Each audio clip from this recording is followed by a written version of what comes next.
Okay. Thought it was blocking it. Hold up. Give me a sec. Give me a sec. It's your time to shine.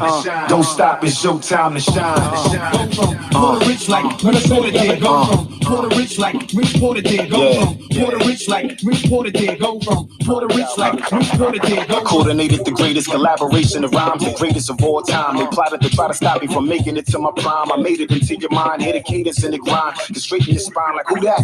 Feel a vibe as I rise up on my demise. All eyes on me like Steve Jobs on me. I can slim out, come. I can rent out Trump, talking penthouse, not get out. I want seen ships get sunk. I pressed the button and leveled them all, and then I jump like what up? Now nobody alive to front. Back it up with the illest, fearless flow, the realest road on paper like a table with lines of coke and think hope. I spark hope like my soul is saved perfection. I promote the golden age, it's what I call resurrection. Hustle. I say grind. Yeah, don't stop, it's your time to shine. Don't stop, it's your time to shine. I was born in the belly, beast mode, New York City. I got family that don't know me really. Monetize what don't kill me. Hustlers, larger than life, my glow different, custom fit. Rap Afghanistan, I must admit, my lines too dope to kick, too cold to sniff, so potent, get dropped in the open ocean, floating, still hot cause they know I spit. Lava's lava, I block the sky, they can't dodge us. Wanna hear me testify? I breathe Harlem, golden age got them, modern day cop them. Give it all you got to top me, I keep rising. Mr. Royal, loaded, locked in, poet, prophet, teenage acne, know it's popping. A hitman like I go with Jocelyn, till I'm big as Shaq, shoes with Oprah's pockets. Yeah, I'm hip hopping, it's still no stopping. The evidence, the president's comments, the streets more involved, the feds is watching, irrelevant. Anybody saying they better than the pen with the medicine. Suicide, a sedative. Step in the mind of a madman, dead or alive. All-time great veteran vibe. Yeah, hustle. I say grind.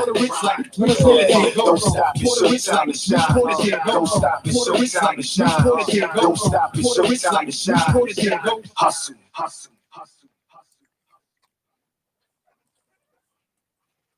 Okay. It worked. So it was now working. So hit me with the roll again. But we made it. Fun times, right? Fun times.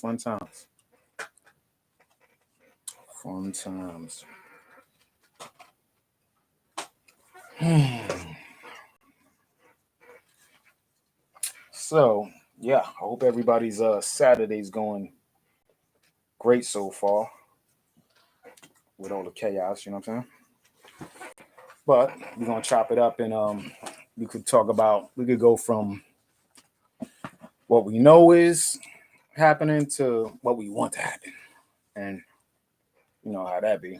You know, everybody got fantastical stuff that we want to happen, but we could get into it. Like, think about it. Like a long time ago, first peace, shalom, hotep, privyat, all the greetings to the family, everybody who who lock in and log on. And we made it to week number 5. We made it five weeks in a row. That's something big for me. Consistency. That's something important. And you already know. Any questions, any comments? Just press that like button. Leave it right there in the chat. We could get right into it. With Trump declassifying those documents on his way out or his way to transition back, to another 4 years. So it's only 2 ways to go. You know what I'm saying? Like, it's only really like 2 ways to go right now. And we're gonna do it like this. First, nobody imagined and nobody thought that Barack Obama would have a shot at being a U.S. president. Just in reality, that's just the reality. None of us, as much as we voted and as much as we wanted it to happen, it's like, it ain't gonna happen, or they'll assassinate him or whatever. You know what I'm saying? Like, that's really what the mindset was. At least I'm gonna say personally, I know the energy that was around, that time. Ron Paul is a smart man. he deserved to be, to be the president at that time. But it just so happened the way it lined up that, they had, they counted him with Barack, and for Barack to be charming, outstanding, so forth and so on, and so well spoken that it just lined up for Ron Paul at the wrong time. Both Leos and both kind of like had the same energy, but Barack had the black community behind him. You know what I'm saying? So pretty much everything that we experience in every conversation that Trump is everything that Trump accomplished and is doing is what Ron Paul was. That was his conversation of doing. You know what I'm saying? Like, if you ever heard a Ron Paul conversation, anywhere he campaigned, anything he said, let's mind our business and let's get our shit together and let's, and this is what we're gonna do. And basically, he had a great shot, but again, the black people turned out. You know what I'm saying? Like, black people turned out, celebrities. It just was, everything was lined up because we really didn't know nothing about Barack. We really didn't know, what he stood for, who where he came from, nothing like that.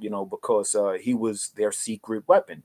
For just in case a Ron Paul did pop up, and like for Trump to release the Obamagate documents where they, encroached on his term, you know what I'm saying? Like on his campaign, like you could tell like that's a personal vendetta, but because these guys are all coming from the same pool. It's like the same way you would think like the same way you would think that like NBA football, these guys are coming from the same like they all coming out of the same camp, and people from this camp is going to be president. Like they're going to be on one of these NFL teams because they came out of this camp.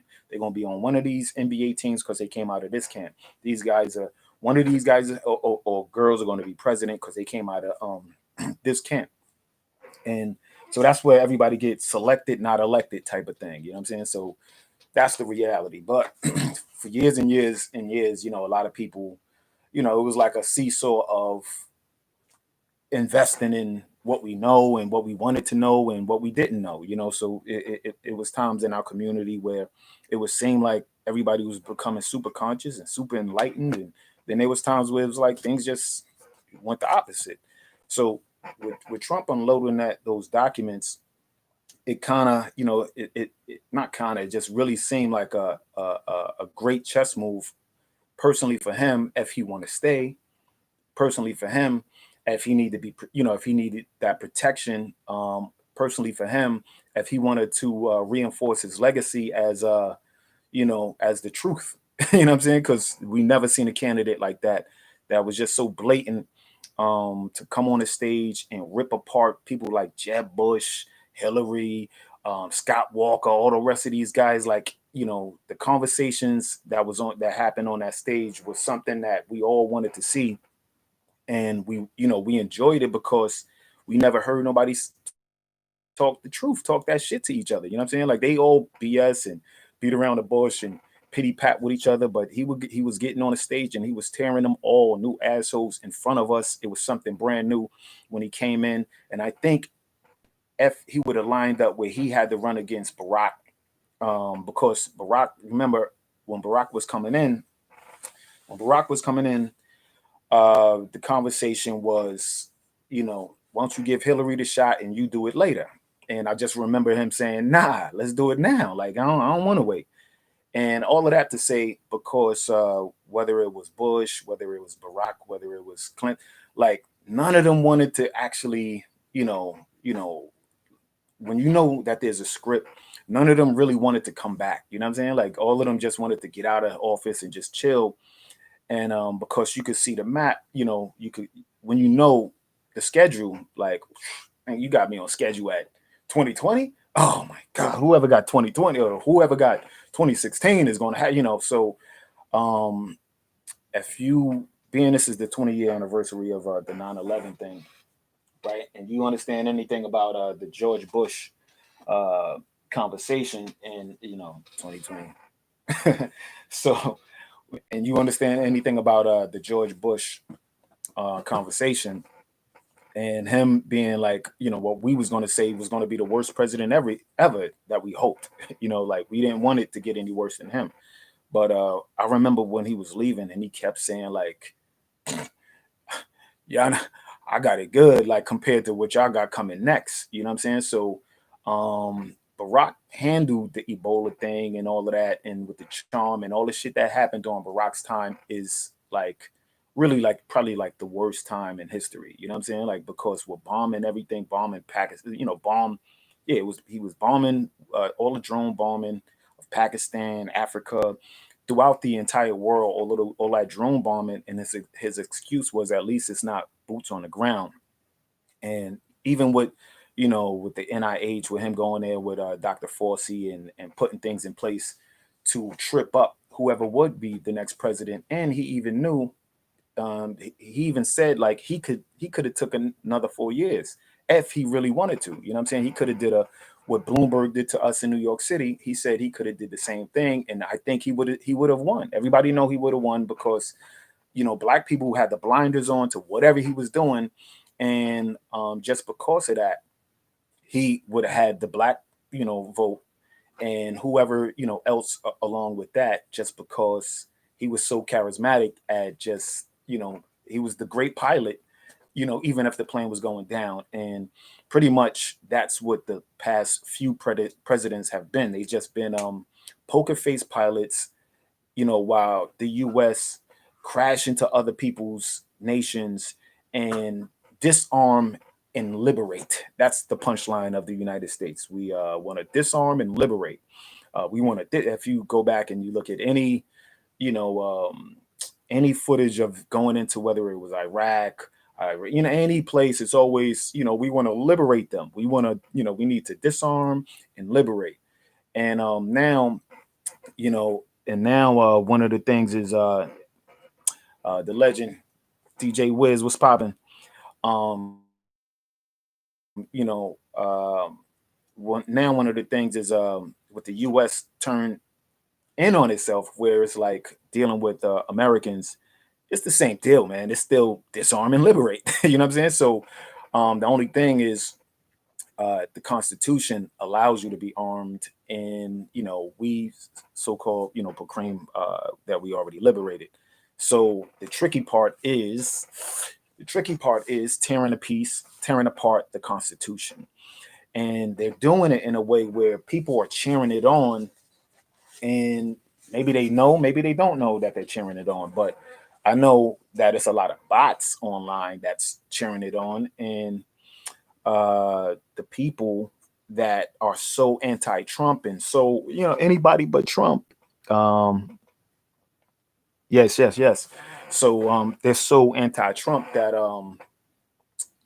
that he said anybody but Trump, and now you can't tell me Biden isn't just anybody. He's anybody. You know what I'm saying? Like if you ever thought there was an anybody, like that character is anybody, and if you haven't seen some of the footage or pictures or documents and video and all those things that's come out to prove that Biden and his son and the rest of these characters, what they're up to and what they've been up to for the past decade, generation, or whatever. Like these guys are truly like the worst of the United States have to offer. Like they're the worst. And Kamala and Biden, they're literally like it's like it's a horrible joke. So when you hear like so many people like Trump can pull it off, and this is where the reality versus what we want. So we can go with the truth and what it is, and then we can go what we want to project to happen. And truth is, like black people, it's always good to refer to black people because all of these things that are happening are like we're already used to it. Like anything that's happening is not a surprise to us because we're already used to it. We done been lied to a trillion times. We done been BS'd. We done, what I'm saying, been shortchanged, and all of these things that all of the things that's happening every is a big surprise to everybody else. Like, you go back to the Wall Street crash 100 years ago. You know what I'm saying? Like, and people jumping out the window and doing all crap type of crazy things because they bet so high, like it was so overconfident in the lie that the U.S. propagates. Whereas like we just ain't excel, we just went backwards, or we just been standing still, since that point. So there's no like oh things are getting better or things are getting worse. It's just things is just the same because most of the programs in the African American community are are to keep us stagnant. You have people in the community that are just quote unquote brilliant people or great people that we would say we enjoy seeing, etc. But they've really done everything in their power to keep us stagnant because that's they're like they're pawns. Some know, some don't. You know what I'm saying? Some whether you in this fraternity or that sorority or whatever the case is, like you gotta like the reality is who's running your fraternity, who's in charge of your sorority.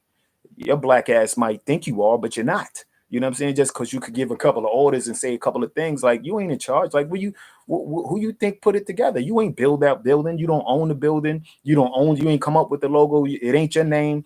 You just inherited something from who is it from? And 9.9 percent of the time, or I'm gonna just say 10%, 10 out of 10, it's coming from one of these, whether you want to call it Jesuit or Masonic lodges that's tied into this whole British invasion from earlier on, and the whole roads, et cetera, et cetera. So like it's that whole what they call the black square, the black block, Saturn, all that, all of those things line up for all of that, and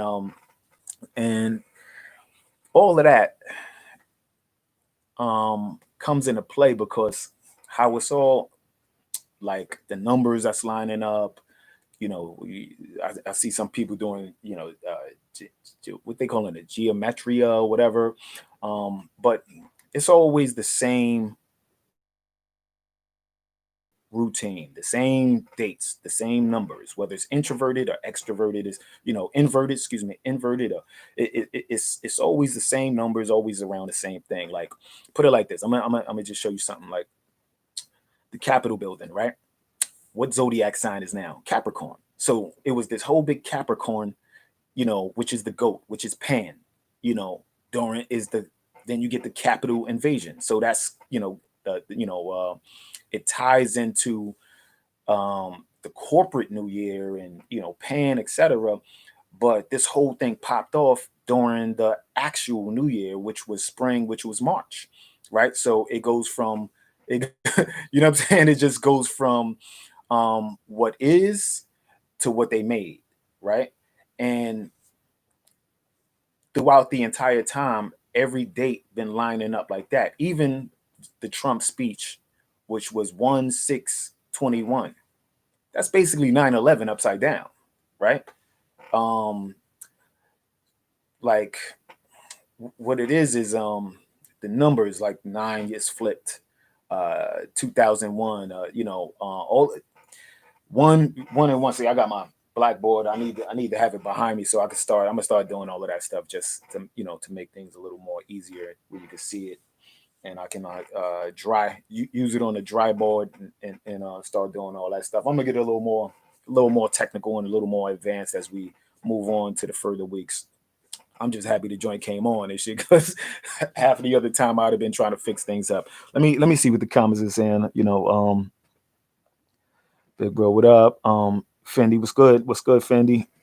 18 Lucky was popping. G Deb, how you feeling? Would you say Trump's fighting a losing battle? Nah, no way. Trump is not fighting a losing battle. It's a battle that we needed. Like if Trump didn't come into play, like I don't care whether you like him or don't like him, because for some reason all the people that disagree with me, they it's like they follow me.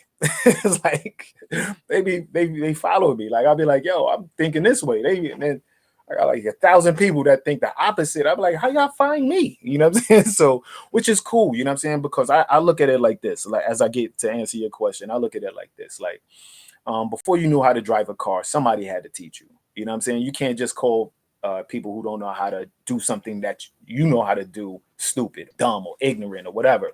They just don't know, or that somebody just never taught them. So it's the same deal. Like, you're learning to ride a bike. You can't call somebody dumb because they don't know how to ride a bike. He just never learned. So it's the same thing with the truth, and the same thing with this information. Not like we was all walking around with this information and we all knew it, or whatever the case is. Like, we didn't know. You know what I'm saying? We didn't know. And the reason why we knew is because either somebody put us on, or we chose on our own to do the digging. Like, as far as my career path, like, I just kind of knew myself what I wanted to do. It was art and music, and everything else kind of all in between there filled it out. Other people, they don't know it right away. Like, they're not inspired by something right away. So they don't know. So they carry on throughout their life, most of their lives, not knowing, their potential, or potential of what they should be, or what path they should be on. So they get just kind of like drift until they find things. And it's more people that are drifting than not. Right. So now then you get this flood of information, you get this explosion from the internet of, whatever you want to search and find, you can find. So most people, as far as fighting the fight that you wouldn't, is it a losing battle? No, it's like most people don't know what's going on. Most people don't know, like, him trying, finding those children. And again, there's more good than bad with this guy. You know what I'm saying? With Trump, you know what I'm saying? Like, apart from, we could get into the last couple of executions of the woman and the black man. You know what I'm saying? Like, that was carried out. The 13th person to be executed. Within this 13 days of extreme measures to protect the Capitol. You understand? So it's like,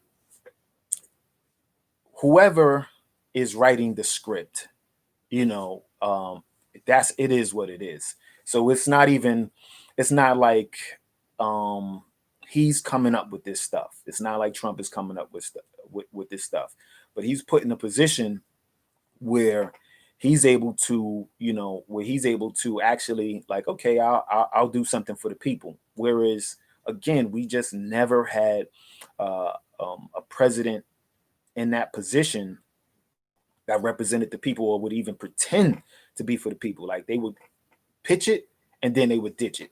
You know what I'm saying? So no matter who it was, so the Obama fantasy is done.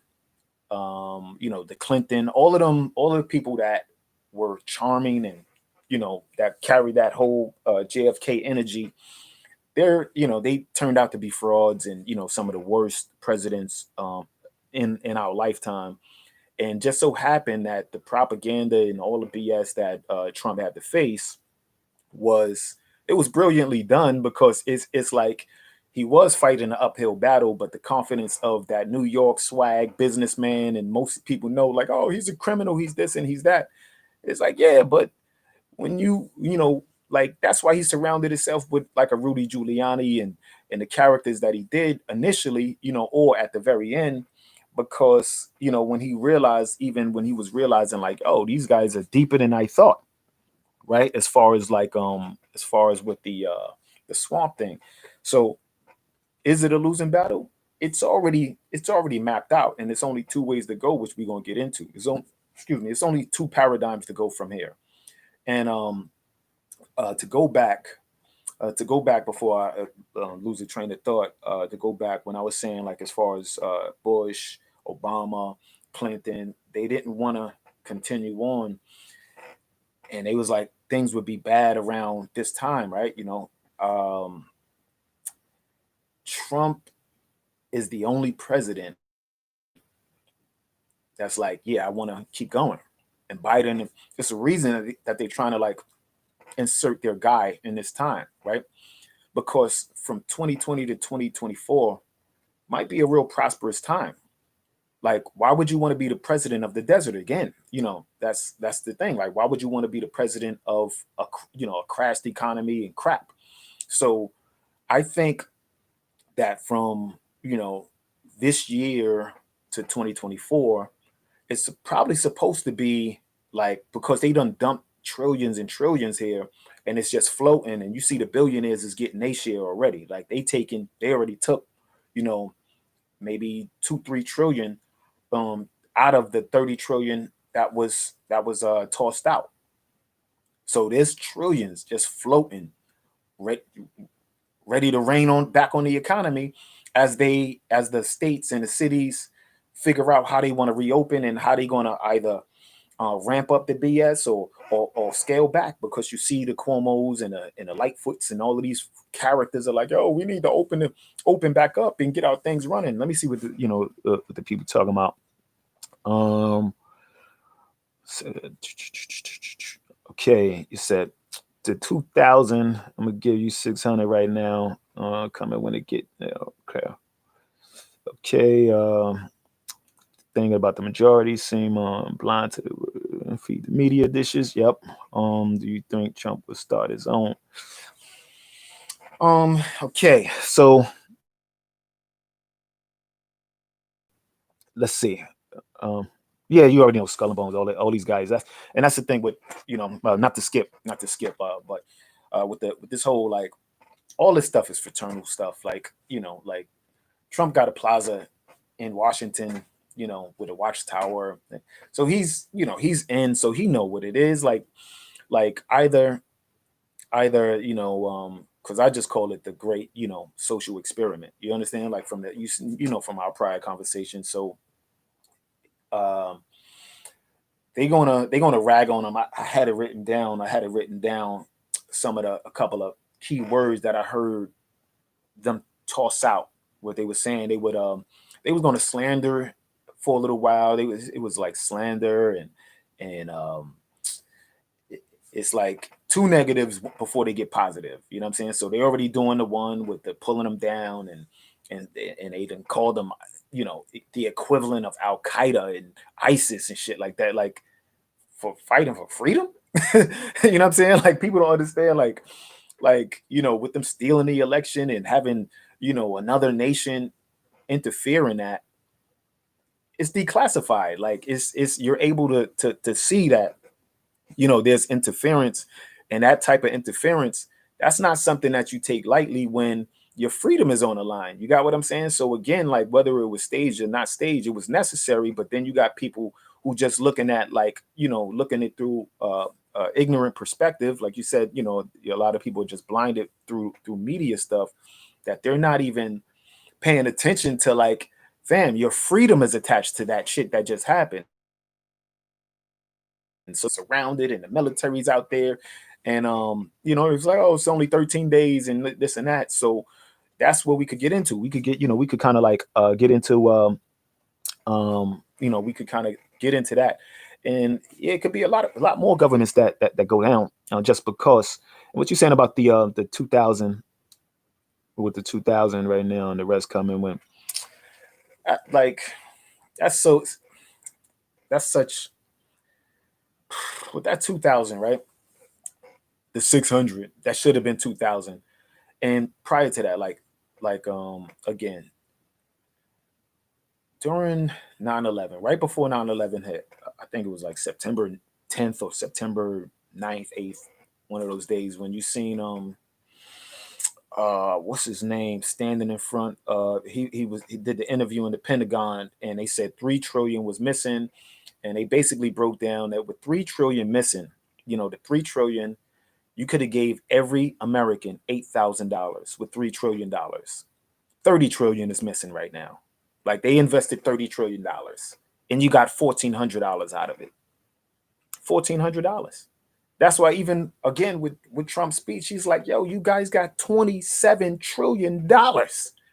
Give them something, man. You want to give them $600? That, like, he's like even telling them, like, it don't make no sense. Why you going to be so cheap, man? Like, you got $27 trillion and you want to give people $600? That shit is like, it's like most presidents, most of these guys, like, you see how Biden's energy was like, oh, that's fine, that's cool, let him have that. And it's like, this guy's coming in as a he's not even trying to even fight for the people, and his old, like, yo, fuck that America first shit. Like, that's definitely not a good sign.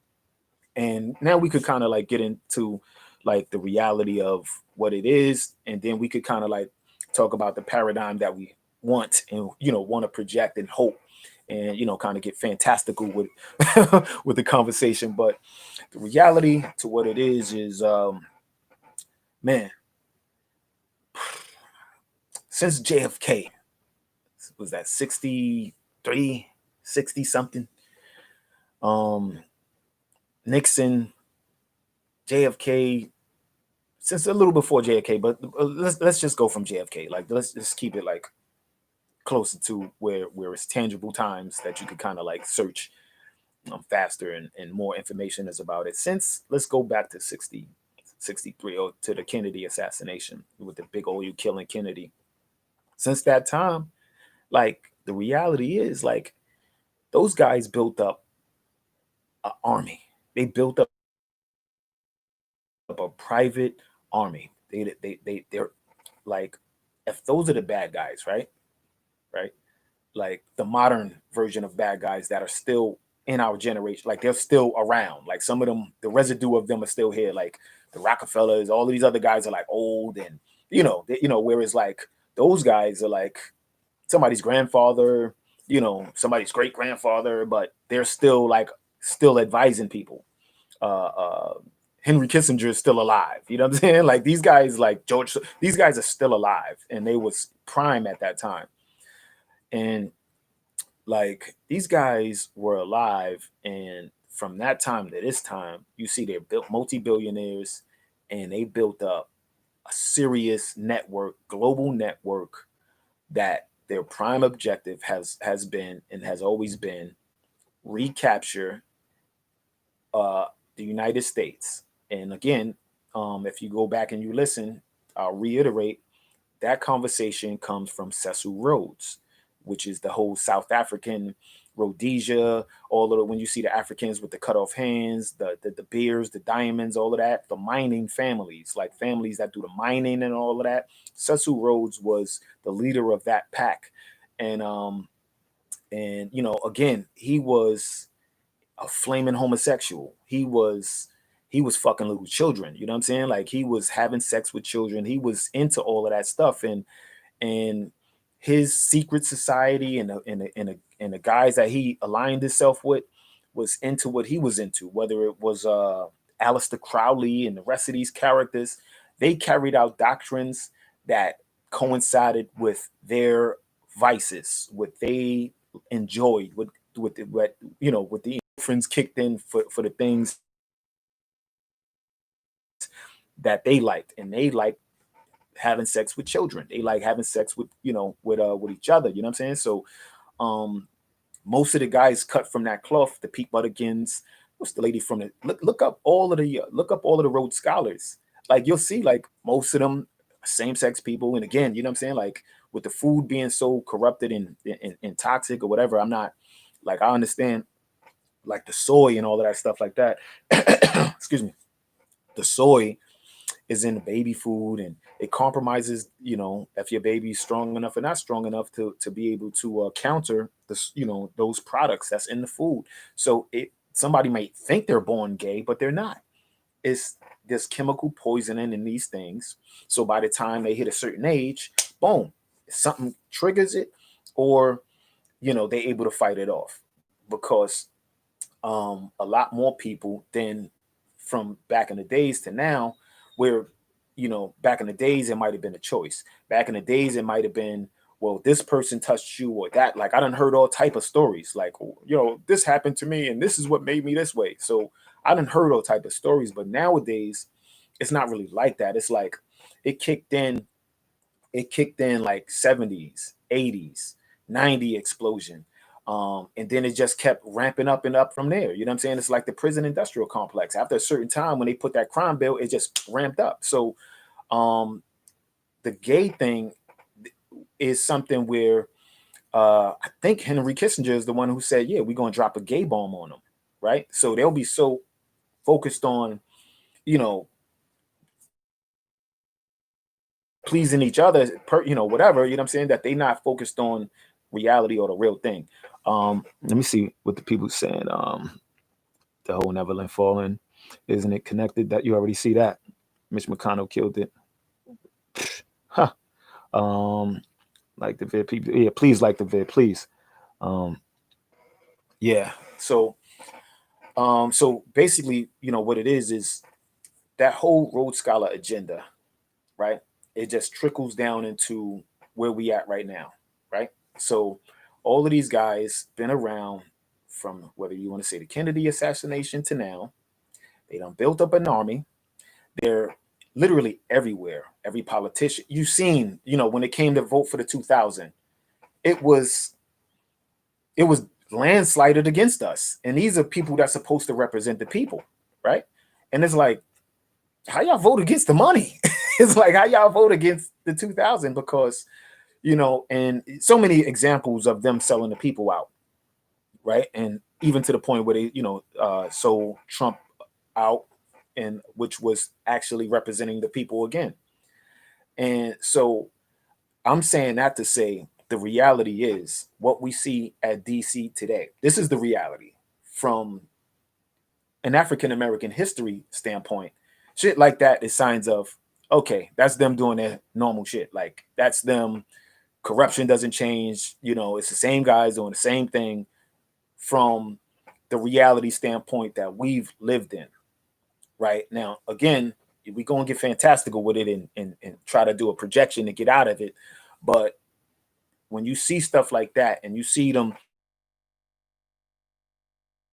locking down other countries, other nations, and you see them ramping up this and still trying to promote fuck wearing one mask with two masks and all of these things, and and bringing in Rhodes Scholars. Biden's administration is filled with Rhodes Scholars. They're all pedophiles. They're all into this thing. His whole inauguration looks like the friggin' looks like the who's who of Epstein's Island. And I wouldn't be surprised if Epstein make a surprise appearance and wind up hosting this shit. Like, oh, guess who's coming out? Epstein! You know what I'm saying? So that's just me. Like, I'm thinking like the reality is these guys feel like they got this shit so locked in, and if the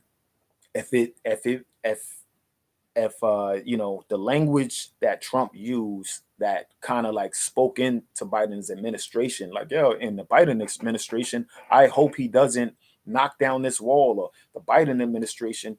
So he said that one time too many for me on some competitive shit. Like my team, we never say the other team is going to win. I don't care if they're winning, but I'm not going to tell you they got like, okay, boom, we're going to, if we quote unquote learn how they did win, we're going to learn how we can win, how we can beat them. I'm never going to say, yo, we're going to lose, it's a losing situation. That's not like on some competitive shit. Like I've never ever told my team, whether on any sport or anything that I was doing in the military or any of that, I was always in the top 3, top 2. The only reason I fell with didn't stay in the number 1 for the military through my whole battalion thing is because I learned to swim when they threw me in the water. It's like, what I'm saying? Like, and they was like, I thought you could swim. And I'm like, the pool. We could walk in the pool in the hood, like 10 feet of water. I didn't know how to swim and shit. I almost drowned. So that kind of knocked me off out of the top thing. Then I learned how to swim, but I'm saying all of it, I'm saying that meaning like I never projected that the other guy's going to win ever. Whereas when, as a New York competitor, when you hear Trump say, well, if Biden, when the Biden administration comes in, I'm like, you don't say that. If you don't say that when you're a fighter, you don't say that when you're a winner. Like we never like hypothetically you like F somebody else, F things don't go the way it's supposed to go. And these other guys come in, I would, or whatever. So it could come off like that, but that's not how it was projected. So he said it one time too many for me personally. And then I see what they doing where it's like, it's looking like, you're not going to like the decisions that they make, as they tear apart the Constitution. You watch any movie, you watch anything that's going on, all he's showing is like pedophilia stuff, in the cartoons. Like when I was down, you know what I'm saying? Like recovering myself, I'm binge watching all type of shit from show. I would never, be watching all these things. And I'm like watching cartoons, watching movies and all the things that I would never have time to watch. And I'm watching these things and you got cartoons talking about saving children and pedophilia and them using children for experiments and all of this stuff like that. And it's like, these are cartoons, you know what I'm saying? Then you got the newest shows, and this show's talking about child trafficking and human trafficking, and like all of the newest stuff is that. So like, to project, before we get to project that what we want, I'm just saying the reality of what we know and what's been is that shit look like, okay, boom, they finally pulled it off. Like from 1776, to when Cecil Rhodes saying we're gonna get we're gonna win back the United States, we're gonna get that we're gonna take that corporation back, to implementing all of their guys everywhere. They was playing chess. Everybody else was not even playing checkers. It was like, you know what I'm saying? Like, again, like black people are beyond genius smart when they're invested in something, right? But when they're not invested in something, it's the worst. You understand? Like, it's like when you come across black people that's not focused and not, putting their genius to something constructive, it can be either just the worst void or the worst destruction ever, because you see with the abortions and with the friggin' and with the killing and all of that, like you see, like when that energy is not towards something that's progressive and prosperous, it they set those programs up where we tearing each other apart. And then in European community or different communities, like their arrogance and their ignorance, because the program that we was given bad programs, they was given bad programs, so these Santa Claus and the Easter Bunny programs where shit is fantastical when reality hits. Like, reality hit for a lot of these people, a lot of reality hit for the black people, white people, Asian people. Like, reality starting to kick in, and even to the ones that are still trying to like ignore it, the children are open to it now. Now, F the children, or when the children, F and when you experience reality, right? Because they haven't, let's just say, if they was born from 2000 on, and because a lot of this new movement stuff is like 90 children, 2000 children, like they fairly young and they real, extra Christian and extra patriotic, whether they black, white, Asian, all type of people, right? So remember, they coming off of Obama, that was, a good character, on the surface. And okay, they learned Obama was a bad guy, but he's out of there. So they didn't really have to experience that like that. So now, they're a little more older and they feel they're a little more responsible, and they went out and voted. So, and then they got Trump. So they go from Obama to Trump, right? They was babies with friggin' Bush, so they didn't really experience or understand what was happening. But they seen a black man as a president, and then you got a shit talking businessman as a president.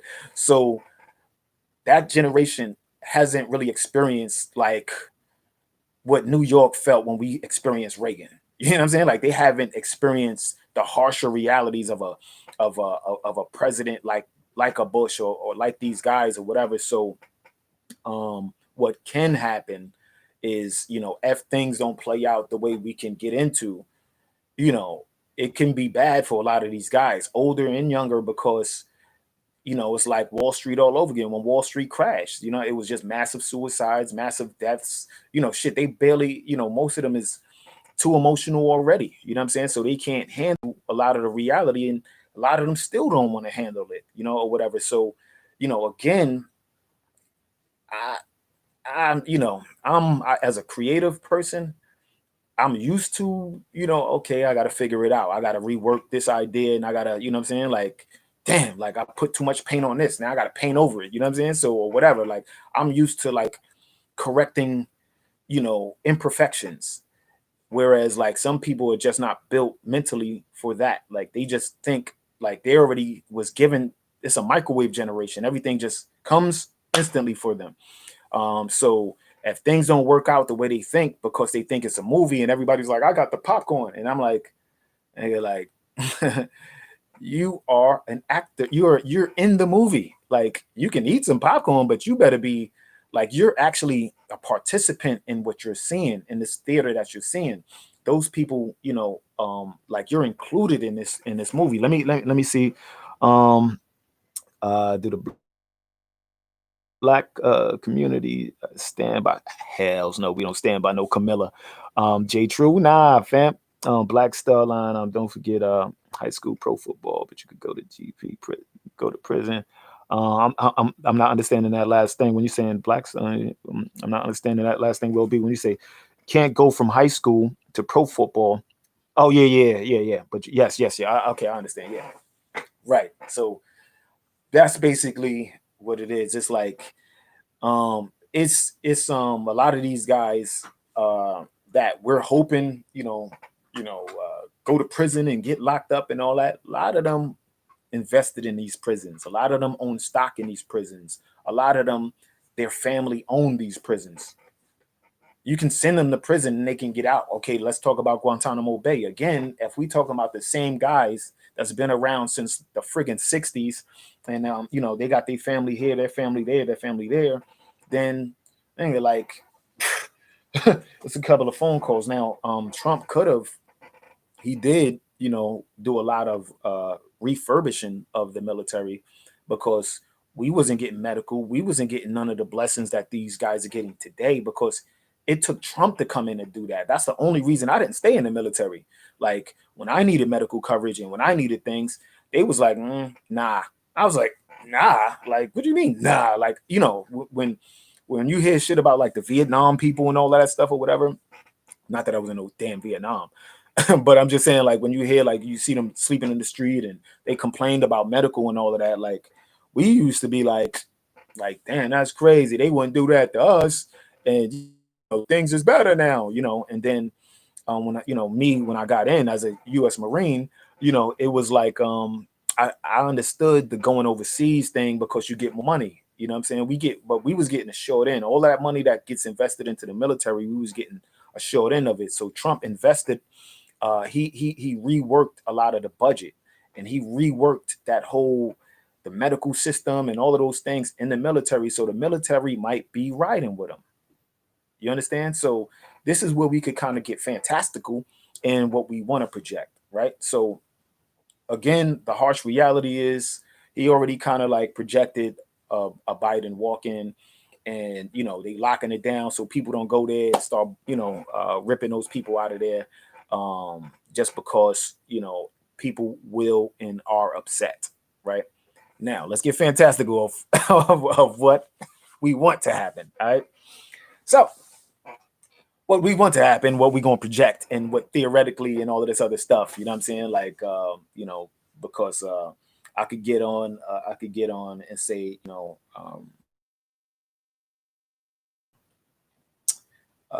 some prophetic shit, but I'm not gonna. I'm just gonna say this is projection because it's like the pushback now is different. You know what I'm saying? Whereas before, if I'm saying ABC is going to happen, people not even paying attention or whatever. When ABC happens, they like, damn, you did say that. You know what I'm saying? Whereas now it's like when I say all we have to do is this to win, people are literally and purposely doing to crash the energy.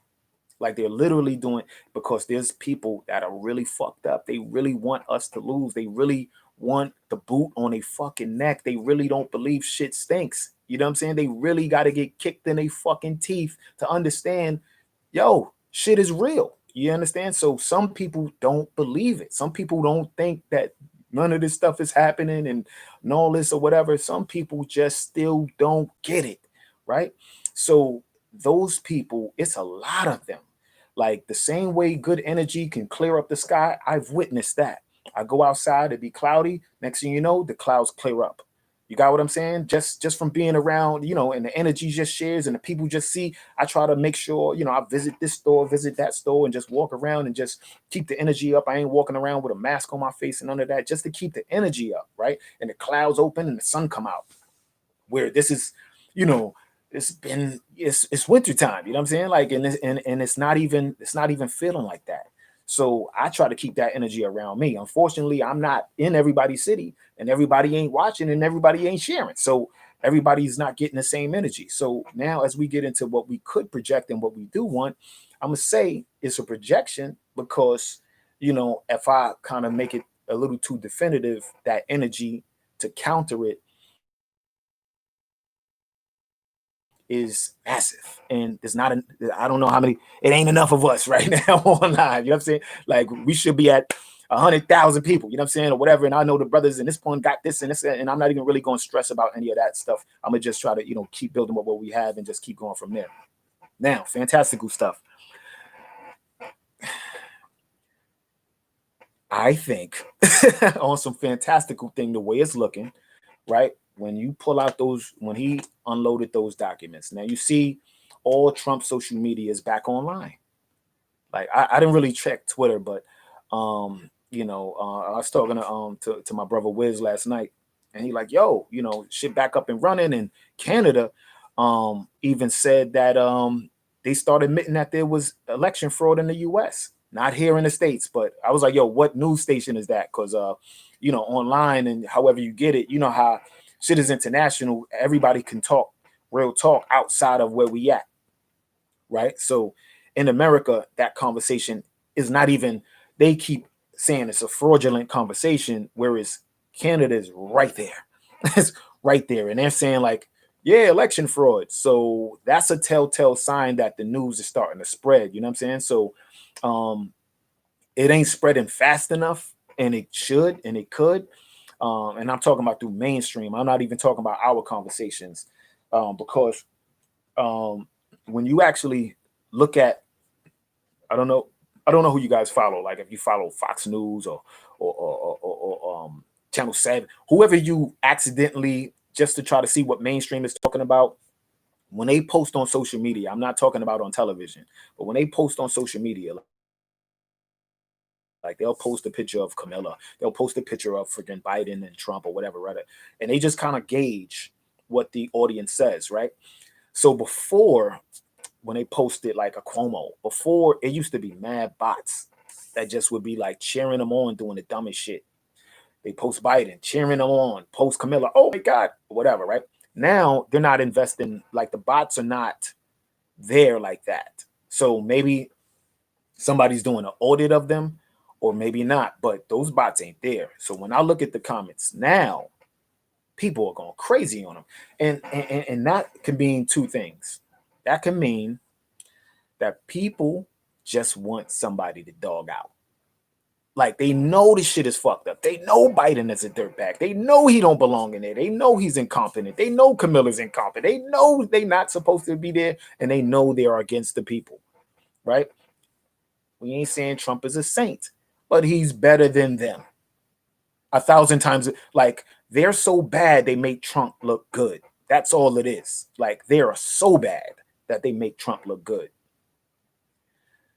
Now, when you look at the comments, all this shit is bad news. Like everybody's ragging these people. Like this guy, you know, they just going crazy on him on every comment, right? So, what could happen is like on the fancy, we in the fantastical space now. So I don't want you to be like, and Royale said this. We in fantastical talk right now. It's locked off because when they walk in there and they get these guys to come in with their confidence, and they like, I'm gonna be the first woman vice president, and they coming in with their confidence and all of that or whatever, you know, and the military got them surrounded or whatever, because that shit looks like a prison. It's with the gate around it and the barbed wire fence and the layer and the layer and the layer. Like you can't really just easily walk in, and you definitely ain't walking out like that. You know what I'm saying? So yes, those guys that will pull something like this off and that pull this shit off, they got an army. Like they got the equivalent of an army to back them. Like your army versus this army. Like it's literally like enough to have a few days of war, right? And they got some damn, man, I was supposed to look that up. With what's the joint that Dick Cheney has? Somebody find that. What's the what is the shit that Dick Cheney had? That company, like that shit was dealing with heavy artillery, heavy artillery, heavy jets and all type of fighter jets and weapons and all that. Like, so trust, like if they want to turn up, they got the ability to turn up. So that's why you bring in 25,000, 30,000 troops. And now, again, we already know if you got 80 million, people that love you, you don't got to do shit like that, because Trump just stood there with a few Secret Service and a few people here and there and talked to the same thousands and hundreds of thousands of people. With hundreds of thousands of people, he got a couple of security and a friggin' plexiglass, bulletproof plexiglass standing up in between him in front of hundreds of thousands of people, able to walk in, say what he say, talk his little shit, and get out of there. Whereas this guy, I need a layer and layer and layer of protection from the people that voted you in. Something ain't right. We know something ain't right. Right? So for all of that stuff is either to protect them from people actually being so upset that we don't want them there and get them out of there, or it's to really lock them down, lock them up, and all of those characters. Because again, all the people that's going there is Epstein Island people. All those people that's about to be in there are literally like you can find on whether it's the dark web, and there's so many drops and the shit that he just the paperwork that Trump just declassified, and so many websites and links that you can actually see all of those people in action, having sex with children, groping, molesting, compromise, using drugs, like all of they shit. You can actually see it. Like, it ain't like, oh, you said that, but I don't know. Like, no, I can show you. Like, I can show you horrifying truths. But I ain't trying to get flagged or restricted or no shit. Like, you know what I'm saying? Like, but for anybody that really want to know and really want to see it, it's available. A lot of people try to avoid it because they don't want to believe it. Like, again, I ain't saying everybody out here is perfect or nothing like that, but I'm just saying the reality is all of those people that's going to that space for that bootleg inauguration or whatever it's supposed to be is looking like either you about to lock them down and put them on some, because one of the last interviews, it was like, yo, you saying these people are guilty of treason. That's treason is something that you get executed for. Like, that's death, And he was like, yeah. Like, and then he got these two Texas guys standing behind him, and it's like, yeah, like, that's facts, and they should have never did it, and this and that. So everybody that's going there, like, if they go in there because the mainstream is keeping it under wraps, and the deal is whatever, man, it can be even more shocking to the people who think shit is sweet. Because the people that think shit is sweet and think like, oh, Kamala's going in and Biden's going in, and they get up there and they start making arrests and getting locked down, and they could pop up on your phone saying like, yo, this is what it is, I'm still the president, and this and that. Again, you'll have those people they feel like it's friggin' Wall Street again, and they'll be suicides and turn ups or whatever, but at least that space will be protected. Now, other cities may not. Other cities may not, because other cities that those guys would have a clamp on. Now, again, what they say, cut off the head of a snake type shit. Like, a lot of those guys who would be going to the inauguration would be the heads of the snakes. So if you start turning up in these certain cities, I'm gonna knock off all your people. Like, you know what I'm saying? Like, because they're guilty of treason anyway. So you can actually, like, if you don't tell them to stand down, like, you all will be murdered type shit. You understand? Like, either you can do time or you can be murdered, but you're gonna, like, you can trial or not wait for the trial. But if I hear one fire in one city, like, that's just me if I was president type shit. You know what I'm saying? So the projection of what we want it to be is we want it to be massive arrests. Right? I never listen to Q. I've seen a couple of videos of this person and that person, but I never follow those guys because I'm like, I never hear them say real shit. Like, I hear them say fantastical shit all the time. I hear them say things about things that, declassified stuff and things that I'm like, okay, that's obvious. You know what I'm saying? Like, I never listen to these guys because I'm like, how come you never said that? I never heard them say Rockefeller before. I never heard them say Cecil Rhodes before. I never heard them say Bill Gates before. I never heard them say none of these things. And I'm like, nigga, it took me to freaking say, it was Bill Gates so people can get off the 5G shit.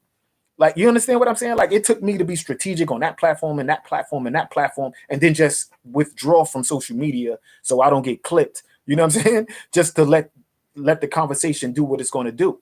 So people can be like, well, let me look at them. And then people start doing their own little digging. And then guess what? They discover that, it is Bill Gates who was doing this and doing that. You know what I'm saying? So while people investing in shit that's untangible, what was Bill Gates doing? People looking at that, he invested in land, in farmland, shit that you need. You know what I'm saying? So either way, he's setting himself up and for his whatever he's doing and the goonies he working with to win. So, again, we could play along, but at the same time, I'm like, we can't play along to our demise. Like we can't play along like that. So, I want to say, oh, and Bill Gates is going to turn out to be a good guy. I'm just not even he's not even a part of the projection for right now. Because that guy, he's sitting there got a pie in the face. You understand what I'm saying? Like it should have been a different scenario. Like people think that it's sweet, you know what I'm saying? And even with the Port Authority guy, like all of these, when you say like the 7-headed dragon, they starting to show their face, right? So when they showing their face and they get a pie in the face, the Port Authority guy says, yo, and you're not going to be able to travel unless you got this vaccine thing. And he got a pie in the face by somebody who knows. It's like shit like that, man. Like when you can see the backdoor conversation, when you see these conversations and of what they talking about, the confidence is like niggas is pussy. You know what I'm saying? They like, yo, y'all been pussy. We gonna eat these niggas' food. We gonna take their shit, and that's what it's gonna be. They gonna have to. They gonna be under this and under that or whatever. And I don't like that energy. You know what I'm saying? Like I just don't like that's the only reason I be like trying to push, and I'll just keep conversating and trying to keep the energy up a little bit, and at least like I can get on some and keep it fantastic. But I'd be like, yo, you gotta hear the reality shit too, though. You know what I'm saying? Like, cause everybody be too fantastical all the time. And I'm like, and I'm a creative and I love being fantastical and talking about, things that I want and could imagine and the lovely flowers and shit like that. But I'd be like, yo, nobody's talking about reality. Like, ain't no reality. Like, I'm happy now because there's more people invested in finding truth or whatever and being woke or whatever. Neither here nor there with those people that are purposely meant to distract you, and oh, he kind of remind me of Royale a little bit, so I'm gonna go check him, and next thing you know, he done wasted 5, 10, 3, 2 years of your time or whatever, and instead of us being fully invested in having reparations, is talking about going to another planet or doing some other crazy shit, like whatever the hell they be talking about, you know what I'm saying? Instead of we could have had child support eliminated, right? Because if this guy is following all my conversations and he damn near repeating all my rhetoric, nigga was watching. But it can't just be me. It got to be more people. They gauge Trump is a numbers guy, right? So he goes by, oh, this guy got a lot of numbers. He's moving. Yeah, I like the back data was telling him my conversation shoots to the top. They restrict me, they shadow ban me, or they was doing that or whatever. And now that it's declassified, it was happening. Because when I was telling brothers, it was like, no, it ain't happening or whatever. Who is you and this and that or whatever. Now it's happening to everybody, right? So you could boost your numbers. I ain't going to boost my numbers. I'm letting my shit organically grow here, there, whatever the case is. It's all organic, right? So I'm not going to boost it. You share the shit. You press like, you make the comments. That's how the shit grow. I'm not going to front. I'm not even playing around. If it don't, it don't. You know what I'm saying? But it should. And I know it will. And as it progresses, it's going to go where it's going to go. But no way are these guys, with these shit they talking, they just wasted everybody's time. You can't tell me they wouldn't. And when I be having my little conversations with them, I be saying like, yo, that guy's a fake. He's a fraud. He's this. Oh, bro, yeah, you a hater. You a this and that. And I'm like, what? I'm just all right, forget it. That's why I just went.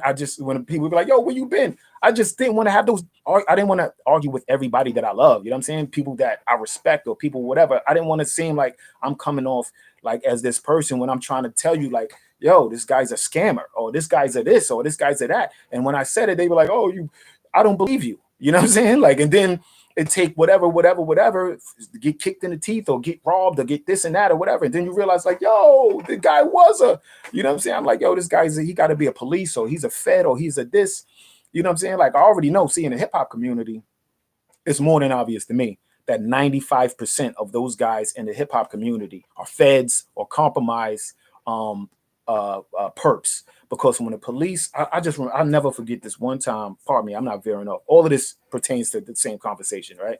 But I'm just telling you, in the hip hop community, this is why don't be a surprise to me with this other stuff. Because in the hip hop community, the veil to me was that these people were on these magazine covers because they were dope. You know what I'm saying? Because they had they shit together or this and that or whatever. Everything I love, man. These police just walked up. Not to me. I'm like standing on the side. They walk up and they just was pointing at all these rappers, all these artists, models, all this.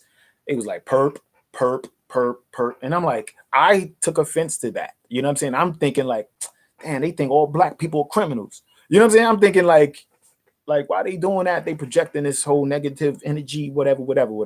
Come to find out, all of them niggas is compromised. They're perps that work with the feds or work with the police to jam people up or whatever. So in the hip hop community, the veil has been lifted for me years ago. So I don't believe, like, I don't really believe nothing that happens in music. You understand? I don't like it. Like, it's all like the numbers been rigged. Like, you know what I'm saying? Like, it's so many conversations that prove music have been compromised for years. So for me, it's the norm. Now in regular life, it's not like when you like, oh my God, Obama was he's he is a CIA or he was and his mother was this and this and that or whatever. Like all that shit, the veil is lifted for other people. Like 2001 was an eye opener for me with a name like Sharif. You know what I'm saying? Like, like a lot of other people, maybe it didn't affect them. But for me, you know, I was making money, I was doing good, and I'm starting my family or whatever the case is, and things just kind of like went a little left because the approach to people with Muslim names and this and that, like it just got a little messy. So, as an artist, when I seen the Twin Towers in the 20, when I seen the towers in the 20, like how you can see, I mean, people, you can see whatever you see, but I seen the towers in the 20. And from that point on, I was like, oh, if I ever had a chance to prove or make my case, like if they ever try to come at me on some like you could be a terrorist and this and that or whatever, I just needed to make my case be prepared, like to flip it. You know what I'm saying? So, and one of the things is like when I wear that shirt and when I was wearing that hat around that time, I was traveling a lot. I was going from state to state. I was just traveling a lot, filming and doing music over there with Shaka Khan in LA and this and that. I'm moving around doing music, and every time I would get on the airplane, I purposely wore my shirt. I purposely wore the $20 shirt. I wore the 20 on the shirt. And yo, the way people like first, around after 9/11, it was heightened. All the energy was heightened, and they would just be looking like you just fall back because it tells a story without me having to be talking so much. It tells a story without me having to explain in detail or whatever, because immediately people got it and they fell back. Like military people, the TSA, all of like everybody who know and they seen that shit. I was like, and that's another reason why I was like, I wasn't going so hard to try to, because in all honesty, the dollar been collapsed. You heard what I'm saying? Like, and they was going, and it was already estimated to be gone last year or the year before that, and I just didn't want it to happen because I still needed it to be the 20-year anniversary, and the 20 would still be relevant for what you needed to see. So that shirt and the hat is there for those, because you're not going to be able to, the way censorship is, you can't, you they're trying to restrict our conversations until that's corrected. You can't say certain things. And me being in certain spaces around certain people, I couldn't have these conversations. I couldn't, move how I wanted to move. So, all right, the only way I could talk it, the way I could say it is just through the image alone. So I just show up with my shirt, I show up with my hat. You know what I'm saying? Like I ain't, like I'm not just wearing the New York Yankees anymore. I'm not just wearing none of that stuff. That's their mainstream sellout loser shit. Like I'm wearing shit. Like I'm wearing my things. I'm wearing things that's gonna tell a story and get my point across. Like the way I want it. So again, on some let me get to the people. Let me see what the people talking about. Nah, I know. Nah, it's not Blackwater. It's not Blackwater. I was saying with Dick Cheney. Dick Cheney has something. It's called Oh my God, I know. It's Dick Cheney. What's the shit Dick Cheney had? What's that business? It's some easy shit too. Like it's the Dick Cheney business. According to Wikipedia, Cheney was chairman and CEO of Halliburton Company from 1995 to 2000. Halliburton. Technology works. But it was Halliburton. Halliburton is tied to all of those military contracts. So that's what I'm saying. Like all those guys are like their energy of, if they really wanted to pop off and make a problem, that's why you have 25,000 troops out there, like just in case they like, you ain't taking us in quietly or whatever. But when you see Pelosi with the women marshals standing around her, it looked kind of suspect. You know what I'm saying? It looked, because usually you're gonna have a man, you're gonna have a woman, you're gonna have, but like when you're arrested, a woman being arrested, she need a, supposedly they say that, you're supposed to be women, you know what I'm saying? So it's really suspect, man, because ever since that January 6th, now who created the date of the January 6th? What's going on? Think out loud. So who created that date, January 6th, right? For that whole inaugural, not that, like whoever set up that date, it's pulling in that 9/11 energy. But however they had it mapped out, it was purposely meant for that to happen, right? So when you know that that's going to happen, and the president is the president, he come from New York, so he got the criminal mind. So being a New Yorker, the way we move, and we could kind of like we like, it's like somebody that live on top of you, below you, next to you, side to you. So it's so many people, so many personalities that you have to learn to adapt, and you have to you got to be focused, all the time. So that's the only reason New York had that energy where people was like, yo, these New Yorkers or whatever, right? Or New York City people like that, because we overcrowded, you know what I'm saying? So you gotta like either you're fighting your way out or hustling your way out or whatever, right? Or talking your way out or whatever. So Trump is cut from that. Giuliani he took down a mob. He took down Gotti. He took down Nikki Barnes. He the one who gave Nikki Barnes a deal. He the one who, who encouraged Trump to pardon Guy Fisher, like, because he's cut from that cloth. So Giuliani is even like, yo, fam, you gotta let those documents go. You gotta let the people see what they dealing with, because if not, they gonna friggin' take your head off. Like he come from that. Now Trump come from that too, and maybe he feel because he's so in that he don't gotta worry about it, and maybe he do, maybe he don't. But we ain't too worried about him. Again, my concern is my friends and family and all the people that so we can have our future free and clear, and prosperity and all of those things. But like when they did that thing at the Capitol, and he said, I just want to see how it play out, and they run in, you gotta have a couple of his guys there, whether it's special forces, whatever the case is, right? Just whatever. But He finds out that they're gonna make a move on the Capitol, blame him to impeach him so he can't run again or remain president, whatever, right?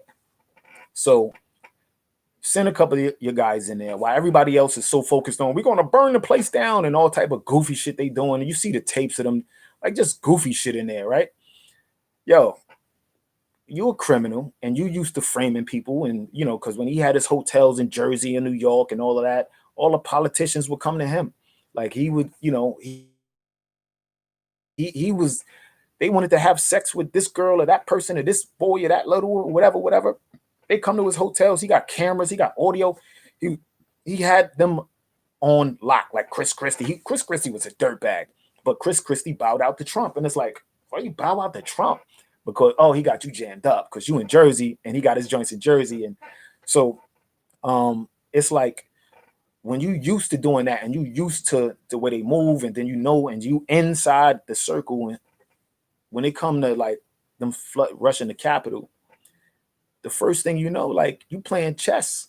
Like these other kids that's in there, and Antifa and the Black Lives Matter and this and that, and even the few Trump supporters that actually was dumb enough to go inside and we storming the Capitol. Like you know, the handful of everybody who was in there, his guys went straight for the money. They went straight to Pelosi's computer, straight to Chuck Schumer's computer, but Pelosi was the big mouth. So they hacked her computer, stole her laptop. And right as that happened, she didn't know that happened. So it's like when you playing chess and you make that move, okay, you might lose a piece, but bam, fam, you in check. You know what I'm saying? So you know how if somebody ever been in, you know, play chess and the person in check and they don't even know that they in check and they about to make another move, and then you got to like tap them like, nah, check. I said check. You didn't say I said check. And it's like, word, I don't see it. And then you're like, fam, look, right there. Right there, that move right there. You can't move. You can't move there at least. So she didn't know she was in check. She talking shit. Oh, this is Trump's fault. Let's get him out of there now. And then the word got out, yo, they got Pelosi's computer. Right? She was like, yo, let's just impeach him now. Let's just impeach him. And then little drops of information start coming out, like the GE deal, like the GE selling GE to China, and pictures of this and the picture of that, right? And as people are like, no, that can't be real. You can Photoshop and this and that. Like people, outsiders might not understand that it's real, but she know what her signature looked like. She know what she typed. She know what she emailed. She know what that picture is. She know what this is. So, and then a picture of him looking like it's like for him, he protected himself, you know, to be able to come back out and have the Alamo conversation. He was like, okay, I got this, leave me alone, right? So when you get that information, and then the threat of dropping the declassifying the Obamagate, the Kennedy shit, and all of these things that should have been declassified, because I believe every 50 years they declassify stuff, right? So as he started declassifying things, it started exposing these people, and then all of a sudden his social media comes back on. Not it could be because they was losing so much money in stock, but his social media comes back on. You know what I'm saying? Like it's like, nigga, like what we doing? Why you got his thing back on? Like we don't even know whether to tweet him or not, because we don't want to even we don't want to get restricted or banned. Like, yo, you back? Like, because we don't want to over invest in these sites again. And so on the fantastical side is that he got them in a position where I can keep declassifying shit until until you bow out type shit. You know what I'm saying? So that is what it seems like, and that's what it could be, because he's still in position to keep declassifying, because everybody that was a turncoat, they already left, and everybody who's with him stayed. Mike Pompeo stayed. All these other characters that are a little more, that got more heart, they stayed. And they like, nigga, ain't nobody to stop us now. Drop it. You know what I'm saying? Like, put it out.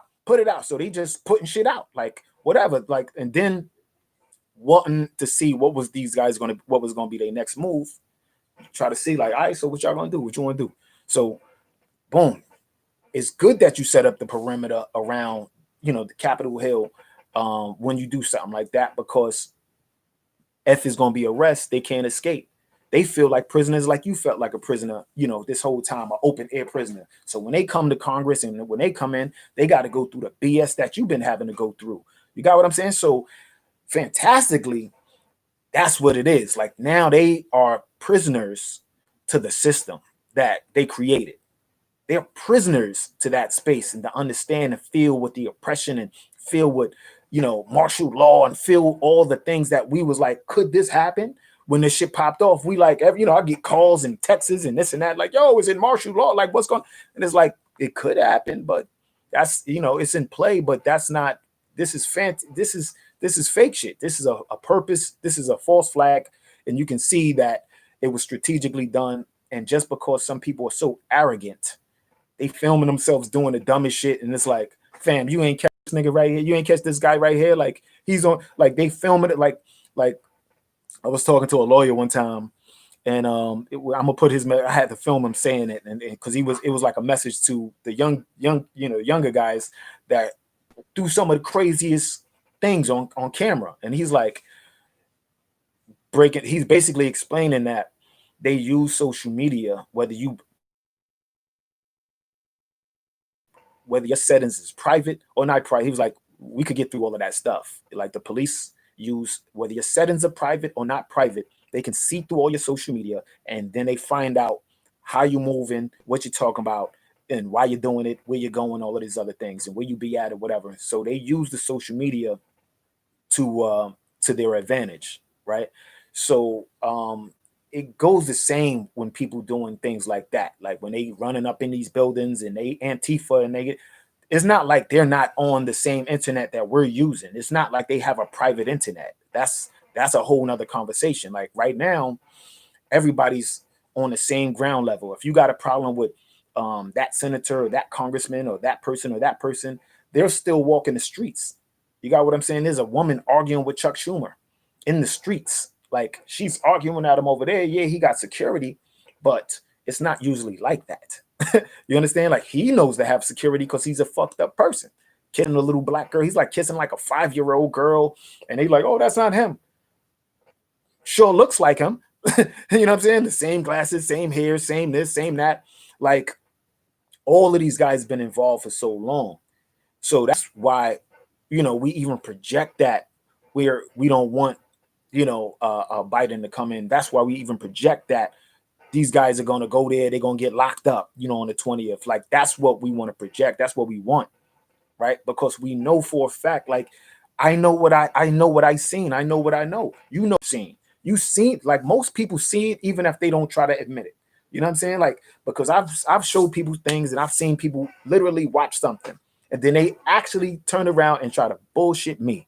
And I'm like, you know what's going on. Stop playing with me. You know what I'm saying? Like they try to like act like, what's happening? What do you mean? And I'm like, nigga, I'm not going through that with you again. Like, I'm not even going to like before, like it's like arguing with your baby moms and shit, certain shit. Like she used to get me all the time. She used to know how to push my buttons. And then one day I just learned the balance of my chi.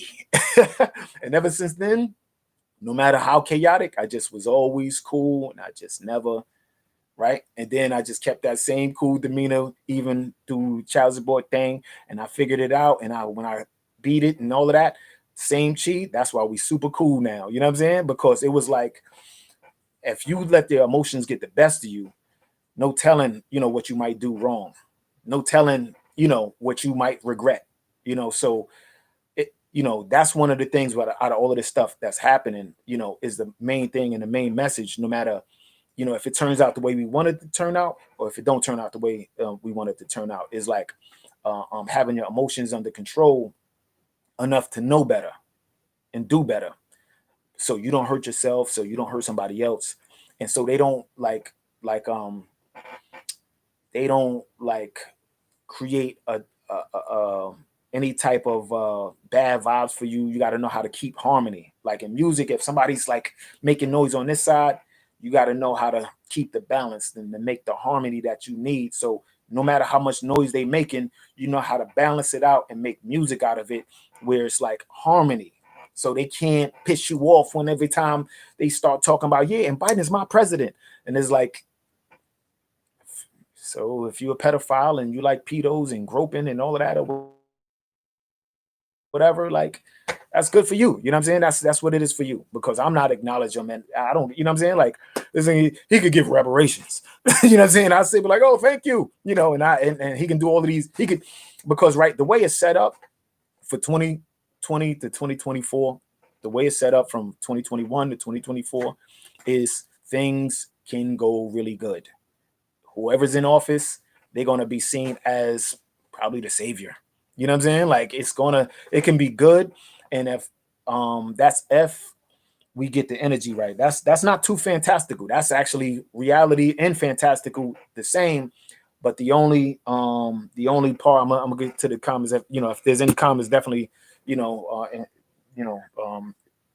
put it right there so I could respond or whatever. But it's like something that's actually doable. The only thing is that people really enjoy bad stuff.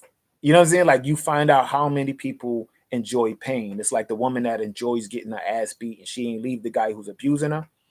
It's like, I seen a conversation with a girl saying like, yeah, I like toxic relationships. You know what I'm saying? Like there's a lot of women that like those toxic relationships. There's a lot of guys that like the toxic relationships. There's a lot of people that enjoy like, yo, I just hope they fight. You know what I'm saying? I just want to see them this. I want to see like that energy, even if, you're walking around with a smile on your face, the computer, the algorithm is taking that in and it's giving you exactly what you want. So if you want to see the garbage and you want to see the negativity explode and you want to see those things, the more you put it in the computer, all the conversations, every decision that's come out is through the algorithm. Everything they said they took a lot of the earlier conversations because of the conscious community and because of Dr. Sebi was heavy trending. So when Dr. Sebi and all the people was like, yeah, milk is bad for you and this and that or whatever, one of the first things the computer did was shut off the milk route. They start. I don't know if you guys remember. They like the milk was going bad or whatever the case is. It was like I know the Rick James shit. The Dave Chappelle. The milk's going bad. No, it was like they was all of a sudden the milk went bad, and it was like, yo, why ain't eating meat? Everybody's vegans and this and that, and the meat was talked about getting cut off. And then you seen we need our meat. We need our milk. You seen people push back. Like, nigga, I might say I don't want to be a vegan, but I don't mean that shit.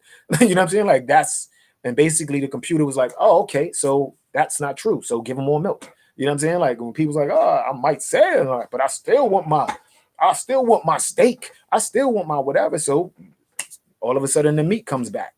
Everything that we was talking about, making better or what we need or whatever, it was actually put right there. And I was like, oh my God, they doing exactly what the people want and need.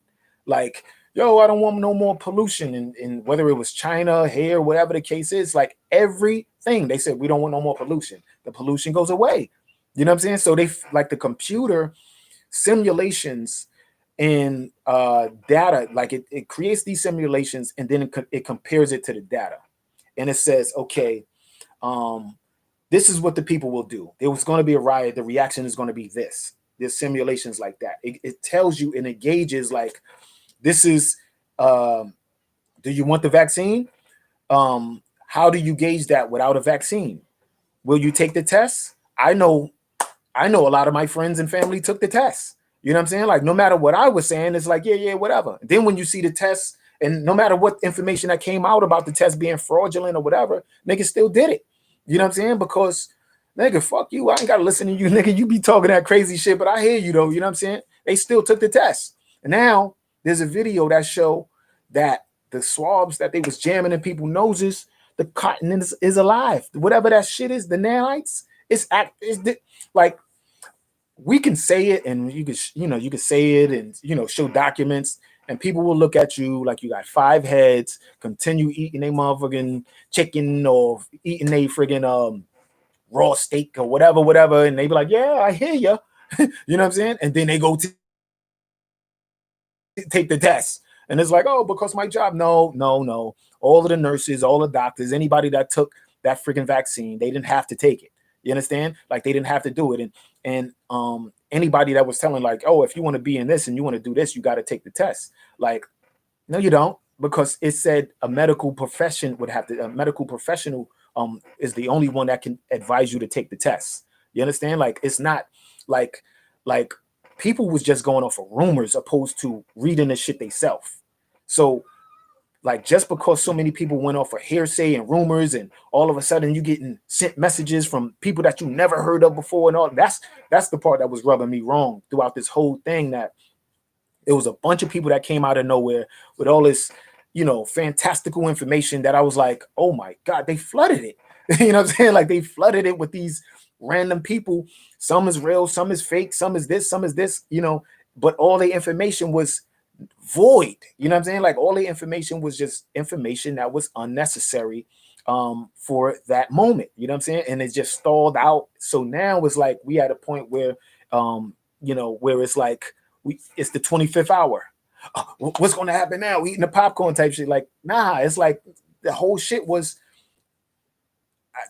We should have been had somebody in Congress. We should have been had somebody in Senate. We should have been had this person as city council. We should have been had this person as governor, or et cetera, et cetera. We should have been did that. Is Trump going to form a political party? I'm not like, we should have been formed our political party, right? We should have been had these things and then had our voices in sync so we can understand, or so we can know what our priorities are.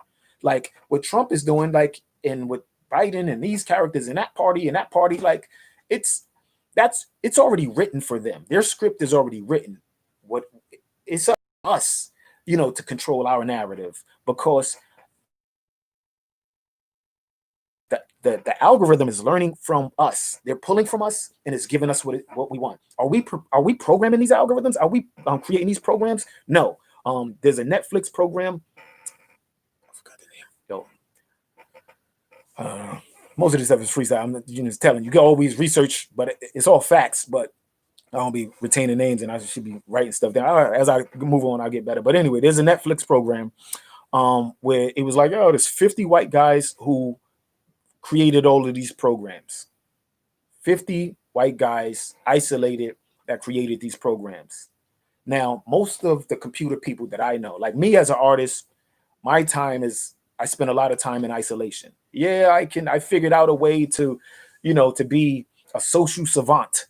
You got what I'm saying? But most savants are not social. They're not, it's like that idiot savant type of thing. Like that's where they're geniuses and they're this and they're brilliant, but they can't function they're awkward in social settings, right? So from young, my environment and understanding like, okay, I'm gifted. I got to figure out how to still maneuver, you know what I'm saying? So asking people, okay, how do you do this? Or how do you, manage in this space? And then, then half of the stuff y'all seen, where I'm just, crash coursing with people and dialoguing and debating and all of those things. All that stuff was new. You know what I'm saying? All that stuff, all that energy is like new energy. I studied and been studying because I haven't that hasn't been my that was never really my arena.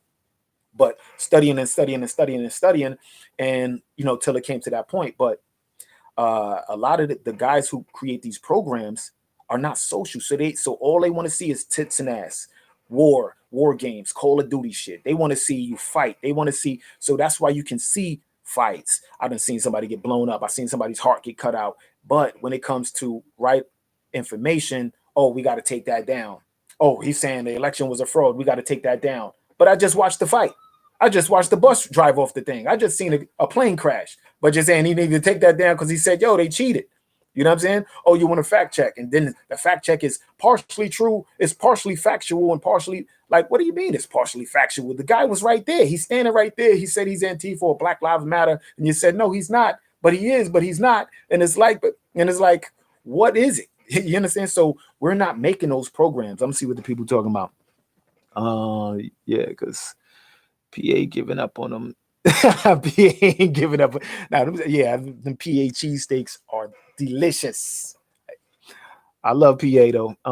Creepy Joe is what they call is Creepy Joe. You know how Obama was Hope, the Hoper. We go from the Hoper to the Groper, and his son is the Doper. Q was on point, Reed. Okay, okay, hold on, brother Bates. Let me see what you talking about. Q is on point. Guess what it is? Seems like there would be an arrest made 20th. It was like that's the fantastical part. We want it to be. Okay, I'll get back to that. Keep it all. Right, keep all the sheep away, right? Starting to think so. Arrest would be made. Yeah. I mean, I'm with it, man. Like, I'm a musician, man. I'm an artist. I'm all with the fantastical shit, especially when it comes to winning. You know what I'm saying? So, like the earlier conversation, the reality we know, you fucking with like anybody that think they're a gangster, or any gangster that think they gangster, or any nigga who locked down a block, or anybody who think they the shit. Like niggas locked down the world. You understand? They locked down the world. They shut down the world. You a gangster, but they made you put on a mask. You walking around, I'm in the club, no mask. Walking the streets, you got a mask on your face because you're scared. Nigga, you scared too. You understand? Like the shit talking his people and this and that. Like walking around with a mask on their face. I don't know. I want to catch the thing. It's like, you're like, yo, it's fake. Nah, man, I know this kid. And it's like, it's a novel virus, but a deadly vaccine. I said, the shit is a novel virus. Don't feed into it. Because the answer the computer's going to give you is, well, guess what? People said they're taking a test, and there's people that are being, that are actually showing up that's saying they got the disease or whatever they call it, because the test is, popping up positive. So what's the answer to that? The answer to that is the vaccine. That's you take the test and they're already, it's lotto. It's lotto. People, get sick from bad diet. People get sick from regular flu, regular things. Like people get sick from regular bad habits. You know what I'm saying? Like people are not doing the exercises they need to do. They're not, getting enough sunlight because everybody's behind the screen, everybody's on their phone, so they're getting false light instead of true light. So the vitamin D, etc. You're not getting that. Like, oh, I'm gonna go to the supermarket and buy it, or I'm gonna order it online. Like, go outside. Like, it's right there. There's just go outside. Eat the actual fruit. Why are you going to eat the thing? Like, all of those things that would be obvious are no longer as obvious. So the computer is only simply answering what you are giving it. You said, the people, we believe in this and that, and you see the nurses dancing in the thing, and now you see those same nurses, because the new joint that just dropped, the Moderna shit that just dropped, you see the lady, like, it's like I can hear Gates and them laughing. I can hear these people laughing. You know what I'm saying? Like they just lost the Rothschild. They just lost the one of they own. You know what I'm saying? So they ain't laughing today, but they probably mourning right now. And you know what I'm saying? They have that's the only reason ain't shit pop off today. You know what I'm saying? Because they actually they gotta handle that.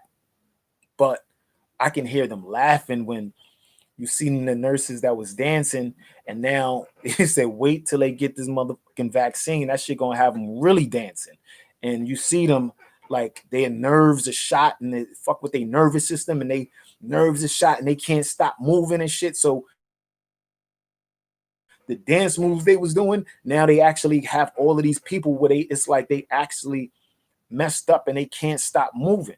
So that's why all of these things be like symbolic. When you see, invading the Capitol during Capricorn, 13-day lockdown, 13-day military thing, 13th execution, 13th, 17th, this, 13, like all of that stuff is like, For me, it's like, come on, y'all, like, you know what this is. This is they playing the game, and I don't want nobody to be, you know, like just because, like I don't like I'm the type, like give me the, you know, we're gonna get to the truth. You know, if we debating or you know whatever, but I'm not just gonna argue with you to you know to try to win an argument, you know, and be wrong about the shit. You know what I'm saying? Like, so don't just get into battles with people or whatever. Like, be realistic. You know what I'm saying? Be realistic with the conversation. So, you know, it's not about like, you know, if Biden does become the president, you a loser, you lost. So we lost. You know what I'm saying? Like, nigga, like the fight continues. Like, because again, you gotta refer back to the black community. Like we've had Lyndon Johnson. Like when Kennedy was trying to push for civil rights, and decade after decade, or you know, year after year, basically for an entire decade, Lyndon Johnson was the one that was blocking it. He was blocking the civil rights, right? That entire time, he did a Nancy Pelosi. You know what I'm saying? He did. He was the one like block, block, block, block, block.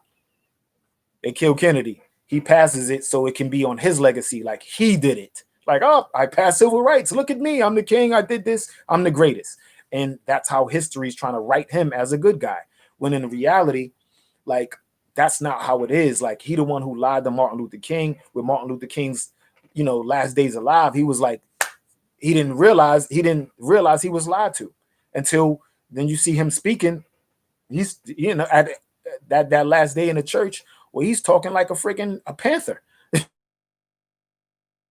You know what I'm saying? Well, his rhetoric sound like Malcolm X, because he's like, yo, niggas lied to us. We going back to DC for the check. Fuck all the bullshit. No more this and that or whatever. He get, you know. So we like preconditioned for the bullshit. Like, and again, you know, we're also preconditioned, you know, as pyramid builders and higher conscious and higher knowledge and lifting up societies and building great legacies. Like, that's really the cloth I'm coming from. That's really the cloth I share, and that's really the cloth we come from. So people can limit it and keep it at this space, but I'm like, nah, that's not even a fraction of our history. And if you really want to dig into that, nigga, we still was Moors, and we still was this, not was, you know what I'm saying? You know what I mean? Like, we still was teaching and scholars and traveling the world and this and that, while your shit was limited. We had, you walk into the friggin' Temple of Luxor and all that, you know what I'm saying? We already did this 7 trillion times over. So for us, is really kind of like, not kind of like, really just reaching inside and just lifting each other up and lifting up our spirits, as far as like, okay, we got to get our shit together for real. Like, we got to really lock in. We really got to do this. Like, okay, you want to play politics because all this government or Congress or Senate and all that's our stuff anyway. Like, it's been here. It's when you go to like Wisconsin, Mississippi, Wichita, when you see the mounds and like all of that stuff, everything that they're functioning with now was already in play. All they did was come in and put their people in, get their buy-in. They learn. You teach them what the brotherhood is. You teach them, you know, you teach like, you know, Benjamin Banneker teach them friggin' you know, the almanac, and they didn't want to believe him because, you know, come on, we don't, a nigger can't be that smart and this and that or whatever. And he's like, he's from the brotherhood. Like, this nigga, he's like, he done mapped the stars and figured out the moon and this and that, and he wrote the book, and he's like, yo, you should take this to your president. He need to actually know this information, because you guys, you starving your people starving because they don't know when to plant their food. You know what I'm saying? You got more farmland. Your people over there is hungry. And y'all, like, we good because we're planting what we need to plant. And if you're going to come in and you encroaching on our land, how about you learn you learn how things work? So as we teaching them and they learning, now the same thing, like, actually the same information is there for you. It's yours. You can go back and learn the original, but okay, it's been flipped a couple of times and amended and this and that or whatever, but it's still the same information overall. So now we just gotta we just got to boost it up again. We got to get back in. We got to get back in the game. A lot of people are just not in the game. More people's watching.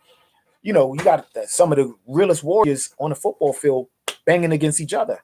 You know what I'm saying? Like, you got some of the realest brains, you know what I'm saying, shooting at each other over a block or a color.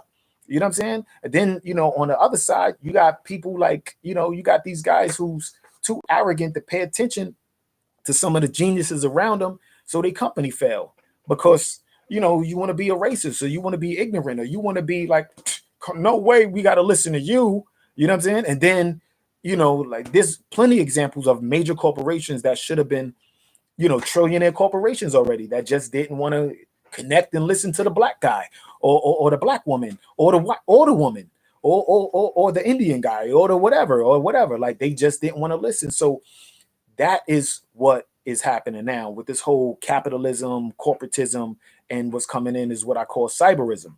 And a lot of people are not teaching any children correct because they still listening to the other guys bullshit and y'all telling y'all the stupidest shit. Capitalism has been dead since the 1800s. It's been dead, 1900s.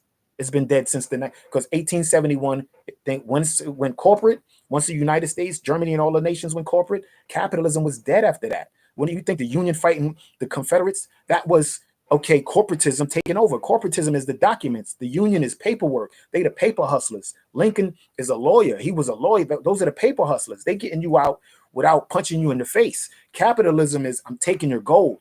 I want your silver. That's not like what you're dealing with. You're dealing with corporatists. The corporatists are like, that's the zombie shit, like, the straw mans and all of that other stuff. And the cyberist is Uber. Cyberism is friggin' Amazon. Cyberism, Facebook. It's this thing right here. So like, that's the norm. Your cell phone. That's the norm. And what they're doing is, being that the money's fake, they're paying the corporatists to continue to do their dirt until the corporatists eat themselves, and then the cyberists take over. Because if you don't know, just so you know, as you see, Elon Musk has become the richest man in America, I believe, right? But 7,000 satellites, I believe, a month. He's shooting up 7,000 satellites a month. So all of this shit that's locked down, and this city and this and that, not only was it to slight Trump, right? It's also stalling out. It's called stalling. They're just trying to stall so they can get their system in play. And people are like, oh, it's 5G and this and that. And I'm like, they're flooding the sky with satellites. Those satellites are going to be tied to autonomous cars. That's why they was trying to get you chipped, because those were supposed to be a closer look, because they only got a few satellites, and your chip can go offline and this and that, and it's easy to hack because it's the distance, etc. So they have satellites here, but now they're flooding with miniature satellites that's a little closer, throughout, and it's going to be, I can't remember if, the exact number that you want to get up to, but obviously it's flooding the skies with these satellites.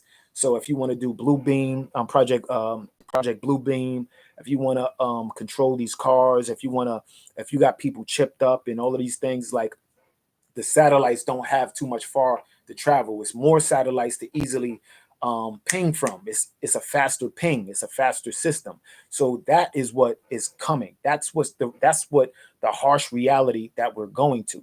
So all of this, the arrests and this and that, it doesn't matter, because guess what? When he went on Twitter, and from Obama going on Twitter to Trump going on Twitter and boosting it up and all of that, if he doesn't come in, or he does come back in, like, unless every time he jumps on, he goes live, and you see them filming him or whatever, like, he might be the last president. You understand? He might actually, if he's able to muscle it out, right? And he's able to muscle it out. There's nobody you can really say you can be fully invested in after him. It's only 4 years. Again, he's in his latter years. He's sunsetting on his own life. So if he want to walk away because he's tired and he's trying to fight this fight, and then you got entire nations and communities, banging on you consistently, like sometimes you want to chill. You know what I'm saying? Like, all right, as long as y'all gonna leave me alone, you're gonna chill. All right, and he might want to chill. But if he don't and he want to continue to fight the fight, the people with him. But that's only 4 years. You know what I'm saying? And then again, just to get back in, there's going to have to be compromises that he's going to have to make, because you remember he put the warp speed in place. You know what I'm saying? He put those things in place. So it's not like okay, we free and clear. And again, the only reason we rocking with him is because the other guys make him look like a good guy.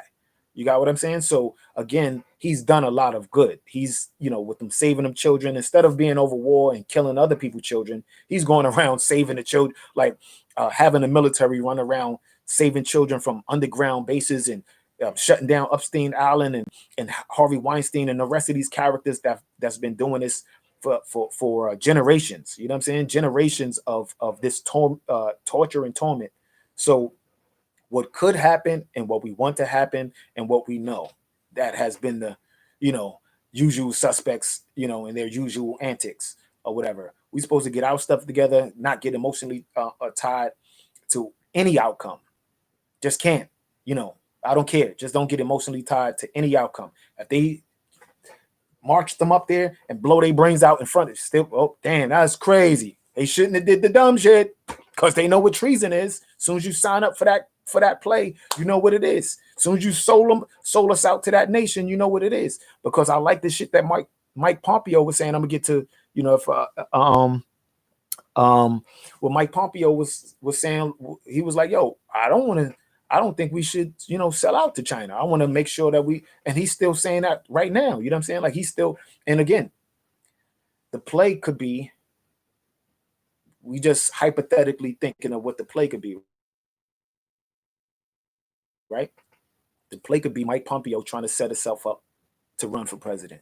You know what I'm saying? Like, because when Trump got knocked offline, Mike Pompeo didn't get knocked offline. So I don't trust nothing. You know what I'm saying? Like, that's just me. You know what I'm saying? Like, I'm all good when you're doing good, but I'm always like, I don't know. And you're like, I see what your actions do, opposed to just going by, with these people. You know what I'm saying? So, like, I didn't trust Mike Pence. Remember early on, I don't know if people remember earlier on what they said about Mike Pence, like, yo, let's get Trump out of there and this and that or whatever. And I'm like, well, or when they was like, oh, if they try to kill Trump or whatever, I'm like, yeah, but who the hell is Mike Pence? Does anybody know anything about Mike Pence?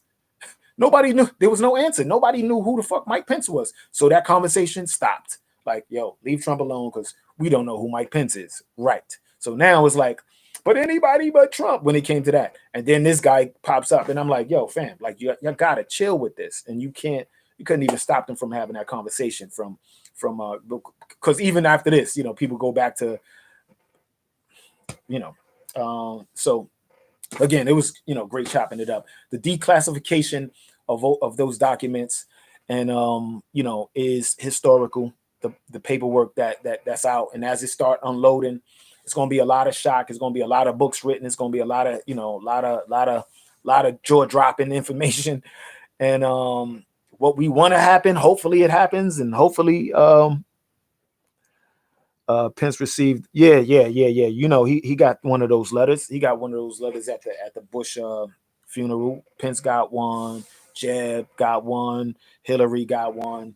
And, so that was a telltale sign. Like, I didn't even know he got one until recently. You know what I'm saying? So, like, I just never trusted him, because I was like, something ain't right with this character. You know what I'm saying? And then in between all of this stuff was floating around that he was popping off with little boys and all. Like I can't prove none of that stuff. I'm just saying that's the little, underground rumors that was coming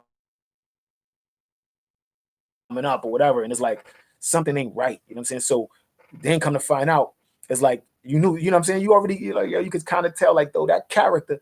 And then he flipped, like, right when the niggas need, like, right when Trump was like, yo, I hope he do the right thing. Like, when that's your man, and you gotta be like, yo, I hope my man do the right thing. It's like, that ain't your man. And you know what I'm saying? Like, you got a man, and you whether they assigned him to you or whatever the case is, like, and then he flipped, you know what I'm saying? So that was just like, oh, you knew not to trust him for a reason, because he flipped on his man already. And then you know, it was like like this whole psyop thing for me is like even on my counterintelligence thing, and you know, because it's all about psychological warfare and freeing minds, but I'm like, if you're a good guy, you know what I'm saying? Like you putting people through this stuff instead of, you could have been had these people arrested. You should have been did this. You should have been. People are like, no, he's doing it for a reason, so people can did it. Like children are watching people get their brains blown out, shooting people on these games. They're doing the most gruesome, horrific shit on these video games. You ain't gotta like spoon feed them. You know what I'm saying? This bullshit, like arresting somebody. You're just arresting him. Okay, that's normal because I'm gonna get back to my video game, my Mortal Kombat or whatever, and I'm tearing somebody's heart out and ripping their head off and all of this other. Like they play the horrific games. Children, 5, 6, 7 to to whatever age. So it's the adults that, you know, you're trying to like, because we grew up with the Mickey Mouse and the Santa Claus and the, you know, the goofy shit and all of that, and now we're finding out, you know, which it's always been there. You know what I'm saying? Like after 9/11, that's why for me, after 9/11, like I don't care if you woke up today, but if you grown, like for me, it's like you couldn't be grown, experience 9/11 and still be sleep. Like niggas brought down the buildings in New York City. Like being in New York City, it affected us different. Like I was speaking with the brother Wiz, right? DJ Wiz, right? No, excuse me. He put me on to his man. You know what I'm saying? So I'm speaking with with the homie. And I'm like, yo, Ronald Reagan was fucked up, this and that. And the dude says, like, he said he was from out of town. You know what I'm saying? Like he in New York, but he was from out of town. He says, nah, Ronald Reagan was cool for us. And I'm like, Ronald Reagan? Because on everything I love, anytime you mention Trump, they say, yeah, it's Ronald Reagan, Trump, and somebody else that they say are the best Republicans, best presidents ever. And I'm like, Ronald Reagan don't belong in no top 10, no top 5 ever. Like, no way, Ronald Reagan.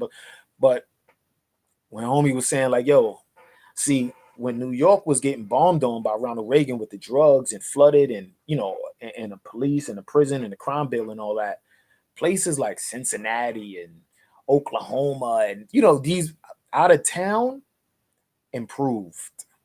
New York and certain selected cities, we went to the pits, and it didn't kick in for them until like the 90s. You know what I'm saying? So to them, Ronald Reagan's rhetoric, he had some good rhetoric. He was an actor, so he had some good memorized speeches. He was an actor.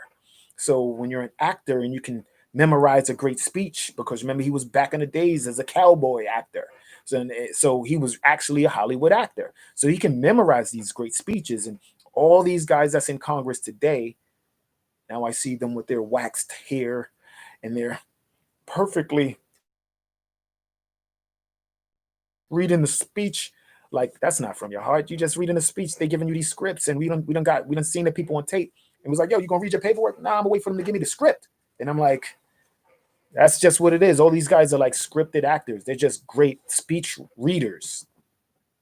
Whoever's writing their speeches or whatever the case is, they're just speech readers, actors, waiting for their turn in this pool to become the next pretender, you know, or puppet for the puppet masters to play around. That's why I'm like, as far as controlling the narrative is going to be, it's about that time to get focused like that. That's where I'm at. That's all. That's that's how I always been. I'm just saying, like, but you got to be in it to win it. You got to, we in already. You can't be like, oh, fuck those, yo, let them crackers deal with that, because a lot of dudes be saying that's just their business. And I'm like, your freedom is their business. Yeah, your freedom is your business too. You know what I'm saying? Like the Constitution, like if you don't think you tied to it and none of that, then then you wouldn't be on child support. You wouldn't be on, like, you wouldn't be jammed up with nothing, right? And there's too many people jammed up with real shit that don't understand any of the things that's going on.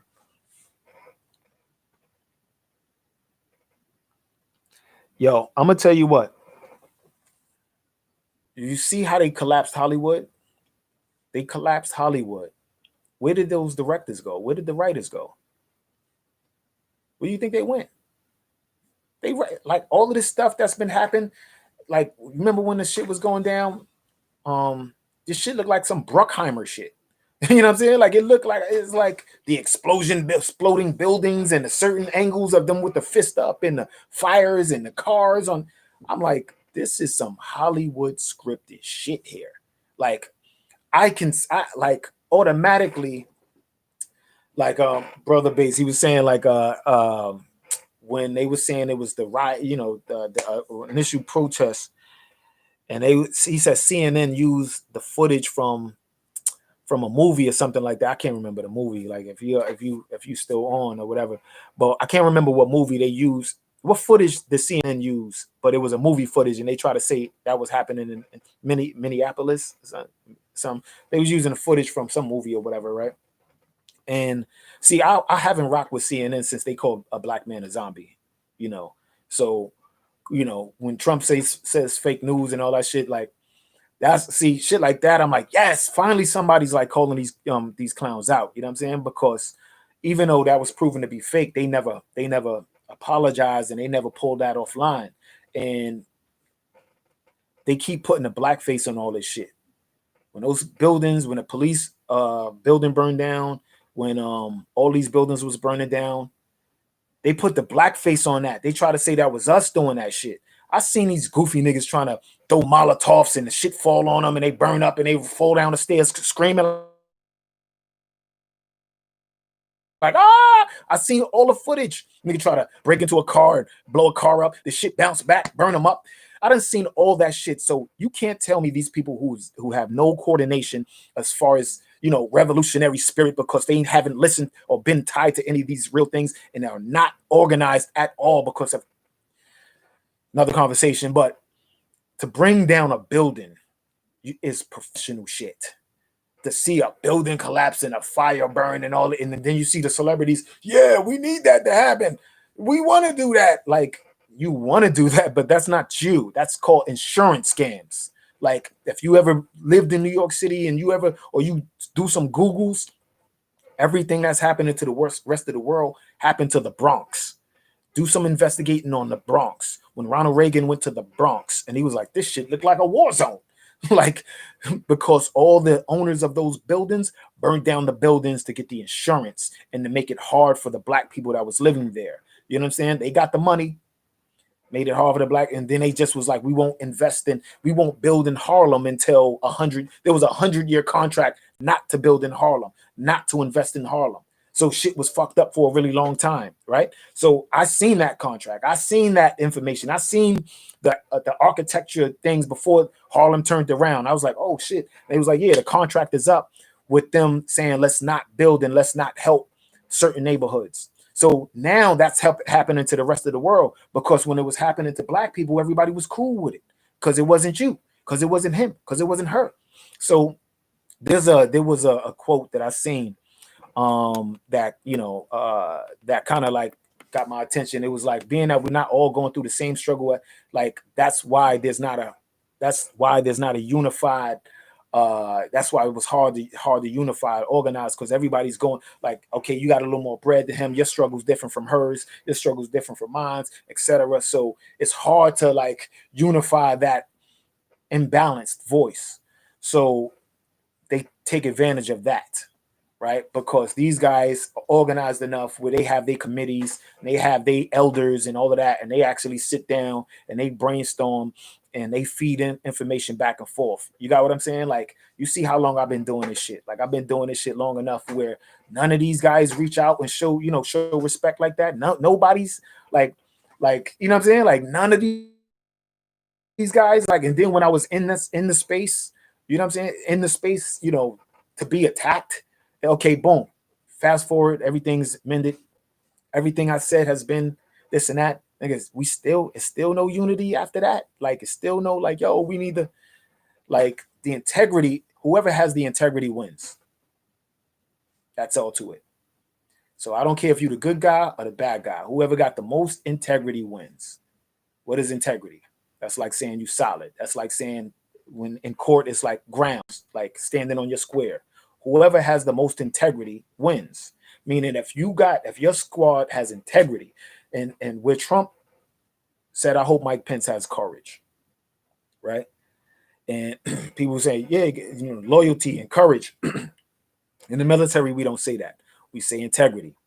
I did learn it in the military, so I'm sharing it. That's the magic word, not loyalty.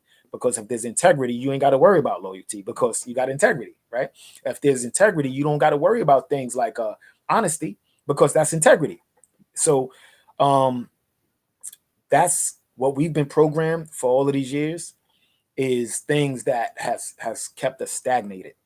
So let me see if yeah, it's definitely Matrix movie energy. Twin Towers was so the you was just that Carlyle group. Pardon me if I'm saying that wrong. Listen, Twin Towers, Larry Silverstein family, Twin Towers, that whole area. Black people lived in that area. I got documents. I filmed all that shit before everything got messed up. On everything I love, like my spirit was like, there's going to be a time when you're not going to be able to do what you need to do, and you got to get all this content. So I got all type of videos and documentaries and this and that. Like I got it on deck. So as I build up and get the space and able to like edit and all these things and roll out, because brother Israel Doctrine, he was saying like, yo, YouTube now sets it up where you could subscribe, like not just subscribe to the channel, but you could actually have a whole nother part where you like private, like you pay for this section, you know what I'm saying? So certain documentaries, so instead of it being like I just put it up and it's getting banned or whatever, it's over here where you pay money to see these certain documentaries, so it could become like their own Netflix or whatever. So this entire time I just been doing that. So what happens in New York with the World Trade Center area, I go down there. Statue of Liberty. I don't know if anybody ever knew that the Statue of Liberty is supposed to be black, right? And all of this pertains to the same conversation, to why this happened, why that happened.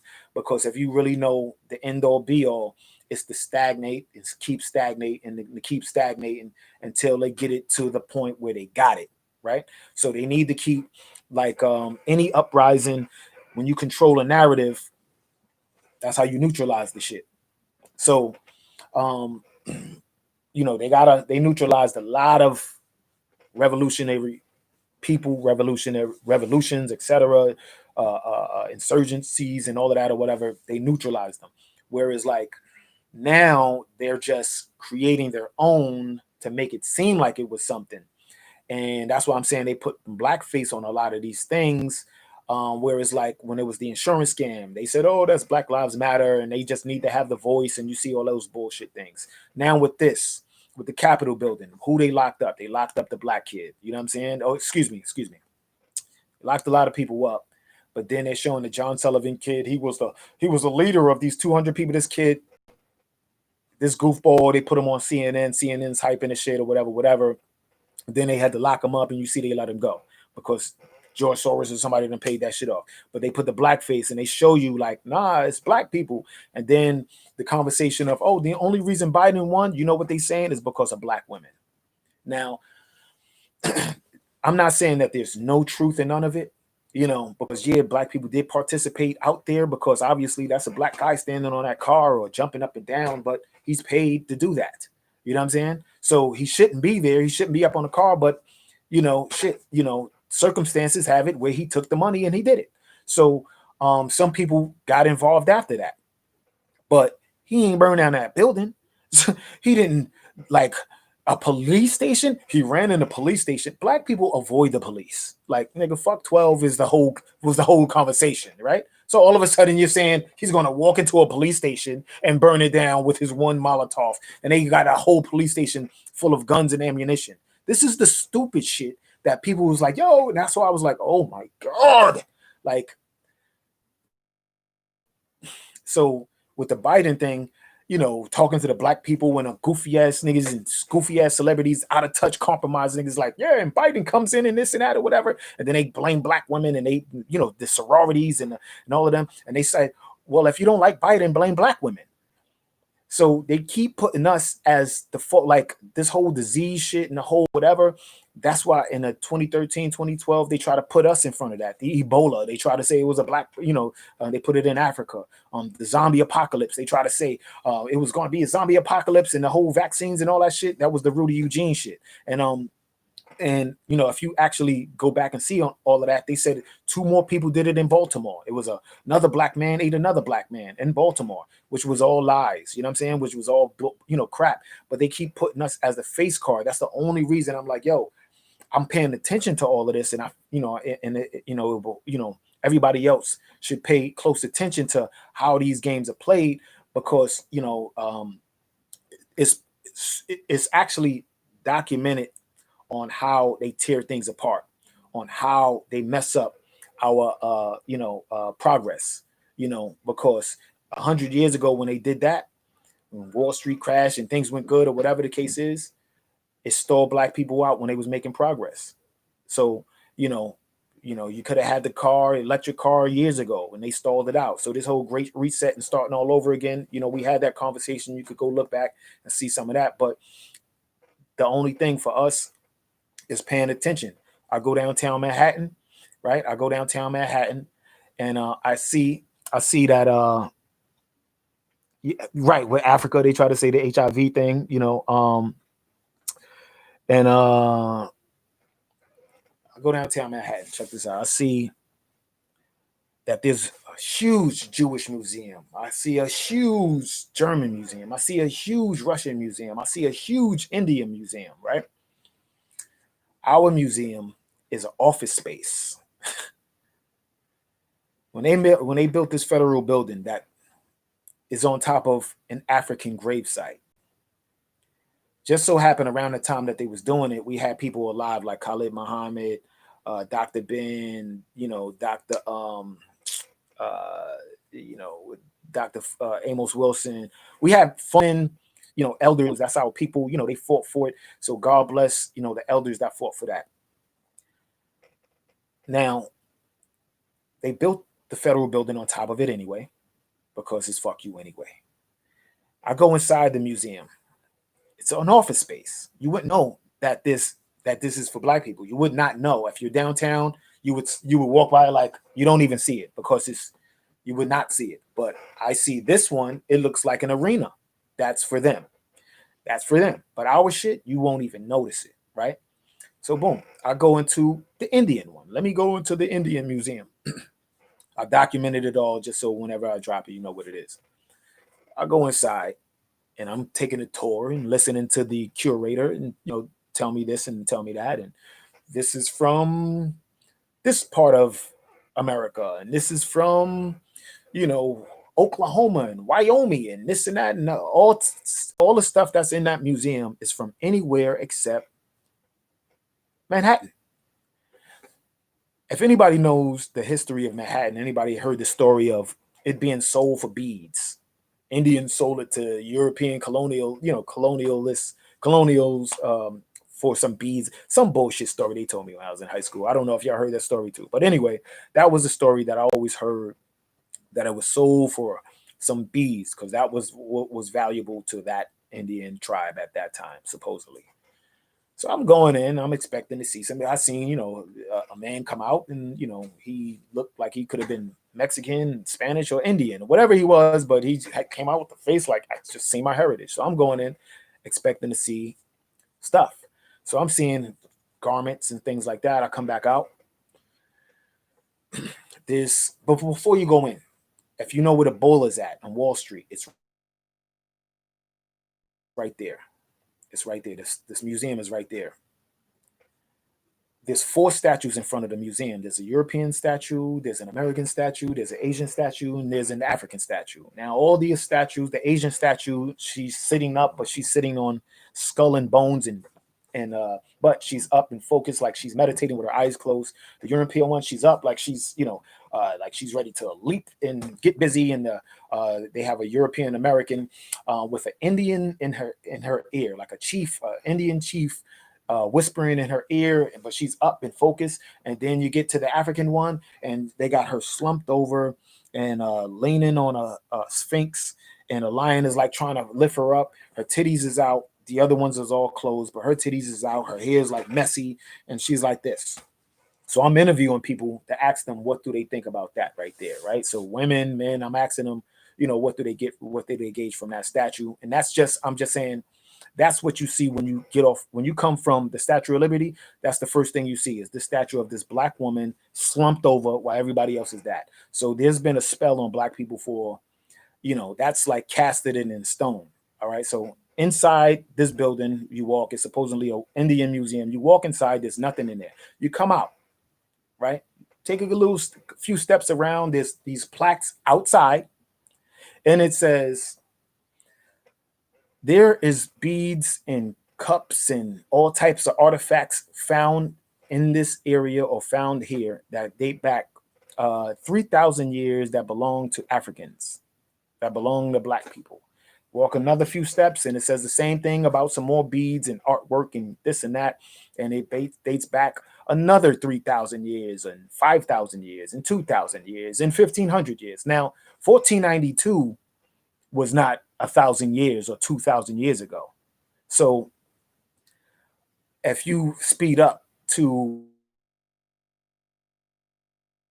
the building of the Statue of Liberty and you do any research, you'll realize that the Statue of Liberty, initially the design was black. Now, when I first heard that, I'm sure other people who first heard an Office Space. So when I first heard that there was the original design for the Statue of Liberty was black, when you're a child and you hear shit like that, it's like, Statue of Liberty is black, people with it, everything was black to black people, you know what I'm saying? So then when you see it, it's like, I don't know. But then when now that I know the history, I'm like, that's the part that's missing. Like people just say like, oh, and this is what it looked like. And it's like, you're not finishing the conversation. You're not filling in the rest of the conversation. So what it is the entire Manhattan was black. The entire New York was, like it was, if there was any doubt about it, like Manhattan is key. Like downtown Manhattan was key. And they was just building on top of us, and they called what they did with Manhattan, and the name of Manhattan has always been Manhattan, right? This tribe would alter the name from Manhattan to Manhattan and Massassen, but it was always Manhattan. And what wound up happening, it was when they came in, and there was the Mongols, they would find out what's what, and that's where you get the statue whispering in the European's ear, telling the secrets of our secrets and of how the lay of the land. So they came up with this whole idea of the grid, which is online. You can see the grid of Manhattan and how they implemented it decade after decade, all of it, century after century, until it is what it is today. So that's how they plan. And that's always been like that. And and then when you see from the 13 colonies, how it spread, all the way to the West Coast. So where we at today, it's still the same plan. Like, okay, they got that. So now it's flipping to another system. So I'm just saying, as far as correcting the paradigm of where we going and what the reality that we got to deal with. When you got Tesla, when you got friggin' Elon Musk, who's tied to Cecil Rhodes again, who got these outlandish ideas about putting a friggin' chip in your head and taking a quarter size out of your skull to put a chip in your head, and with these autonomous cars that's going to be driving through these satellites, and these you can look it up yourself and see 7,000 satellites a month or so going up. That's what that's for. So it's to usher in this whole, where cyberism becomes a whole, and nothing that's controlled by man. Everything is this artificial intelligence. And if you're feeding the computer the wrong thing, that's what happened. So with Trump declassifying things, as far as from the 60s and what just happened to him. That's good, and that's could stall us out for a couple of years. But within that short amount of time, things can go that way or this way, And it's just we at a time where we gotta really we gotta lock in.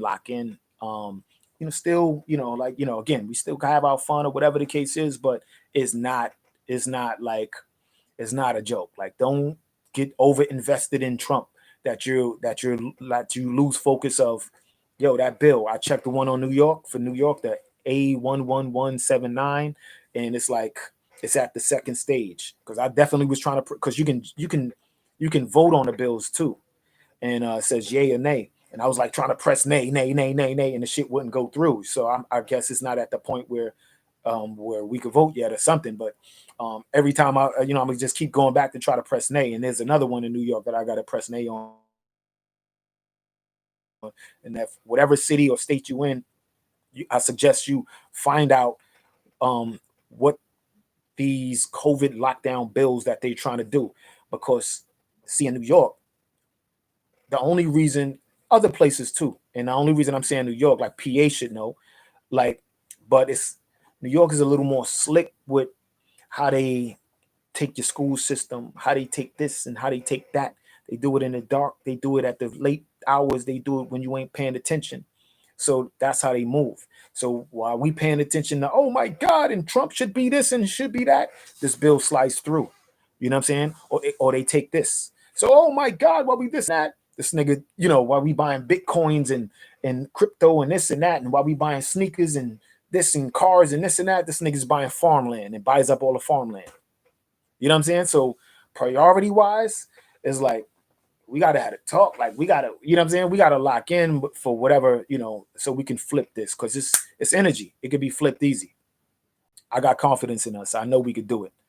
So yes, I want the paradigm. I want them to get locked up, but I won't be surprised if they don't. But I want them to get locked up. I want it to go down. I want it to be like, oh, they got locked up, they got hung. So if they listening and they watching it and they judging, do y'all want to see these people locked up? Anybody want to see the rest of these guys locked up? Put your ones up. Put your locks up. You either say, yeah, lock them up, or put a number 2. Put a number 2. Lock them up. For lock them up is number 2. You know what I'm saying? Like I'm with it. I want them to all get locked up. They all deserve to get locked up. Drop the footage. Drop the keep dropping, declassifying shit. I want them to keep doing that. Because the more that information is out, the more you see what I'm saying? Put that number 2 if you want them to get locked up. If you on and you focus, put the number 2 if you want them to get locked up. I definitely know that needs to happen. It just needs to happen. Because if not, then it's like then the football games and the basketball games and the this and the that becomes the distractions again, and it's back to that becomes the surface and the distractions, and people try to go back to quote unquote normal, and then all of that shit goes back to the bullshit where they destroying children, because that's the stuff that's coming out. That's the stuff that's available right now, where they've been growing children underground, never seen the light of day, dismembering children, hurting children. I got the pictures and the videos and all of the different type of stuff. Child stomach cut open, and neck cut, and gut spilled out, torturing the children. It's like that's real shit. Like, it's not fake. Like, it's not it's not something that either they get kicked out. Listen, that's the other part. I don't want to get locked down, man. Like, it's already feeling like an open air prison, and it don't have to be like that, because they pussy. Like, they are really not built like that. They really not built like that. Like, they not ready. They not, like, I'm not saying, again,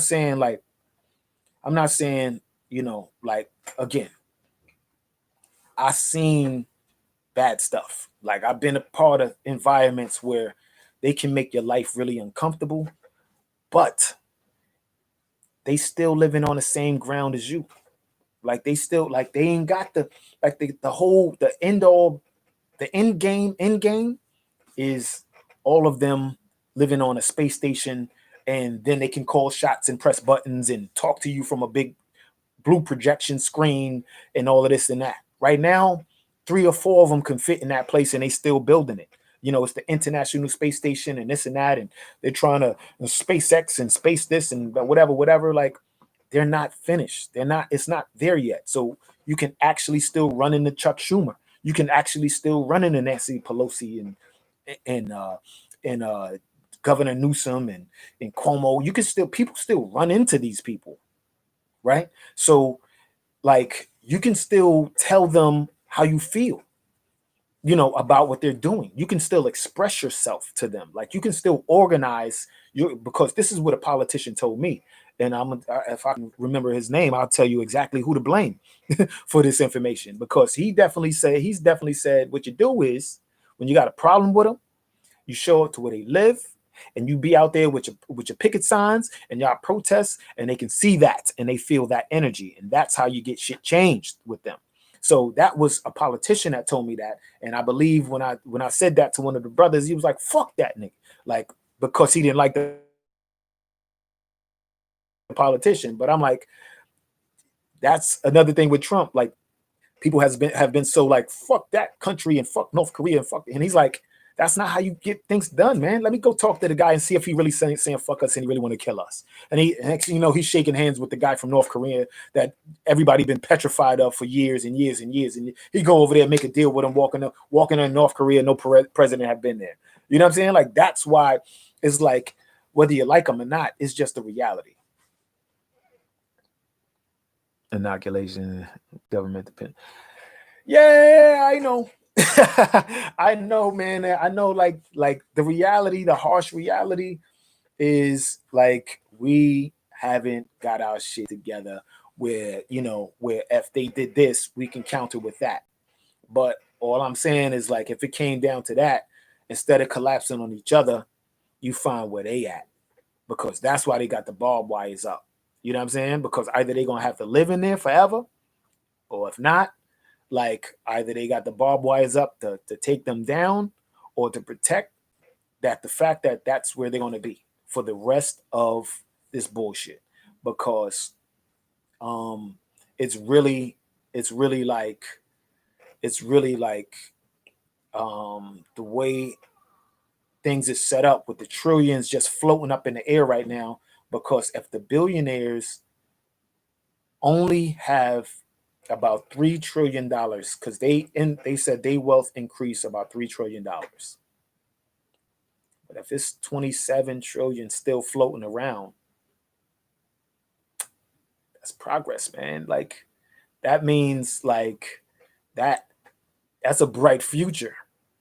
So, meaning, like, you know, you could come up with this idea, this virtual this or this, that, or whatever, you know what I'm saying? Like, that is still, it's going to be a prosperous time. Like, there's going to be, like, because the thing that Trump did put in place, as far as, like, just saying, like, we gotta build. And I think more people are waking up to understand that it's a global thing and we got to compete. Whereas before, we just was like, oh, just leave it up to China, leave it up to Indonesia, leave it up to this country. They'll make our stuff and we could just live fat and hungry, you know, fat and this and that, and just buy stuff, right? Where now it's like, you know, China's like, yeah, nigga, I'm about to come take the rest of y'all shit that I made. And it's like, what? And you know what I'm saying? Like, these countries are like, yo, we about to eat your food now. Like, and it's like, what? You know, so it's like the frog in the boiling frog, you know what I'm saying? That story is like, you know, you're putting it in the lukewarm water and the temperature is turning up. And we know the housing, we know the food, we know the this, we know the that. And I know people like, yo, I'm bunkered down, I'm ready. I'm like, not ready. Not ready. They not ready, but you not ready either. I might say, oh, they pussy and they da. They not ready, but they got more than they like. They not ready, you not ready. So it's not like, you know, we screaming and crying for war and this and that or whatever. But I'm just telling you, that's why I was saying the whole killing gotta stop campaign was to get dudes to chill out. You know what I'm saying? To chill out, because you know, as dudes is, you know, screaming revolution, this and that. I'm like, they not even, the program is kill yourself. That's the program. Whether you white, black, whatever, doesn't matter. The program is kill yourself. And I'm like, yo, these people that would actually sacrifice or feel like they're on a suicidal mission or kamikaze type shit, like, you could have did something for the cause. You know what I'm saying? Like, that's just me. But, you know, I ain't going to hog up your entire Saturday night. I enjoyed chopping it up with you guys, you know what I'm saying? Like, and girls and women, you know what I'm saying? So, and men. And it's always great. Made it to number 5. God willing, we make it to number 6. And continue to grow and hopefully get more advanced and all that or whatever. Yeah. Sunny, right. Let's see. Yeah, so not sure if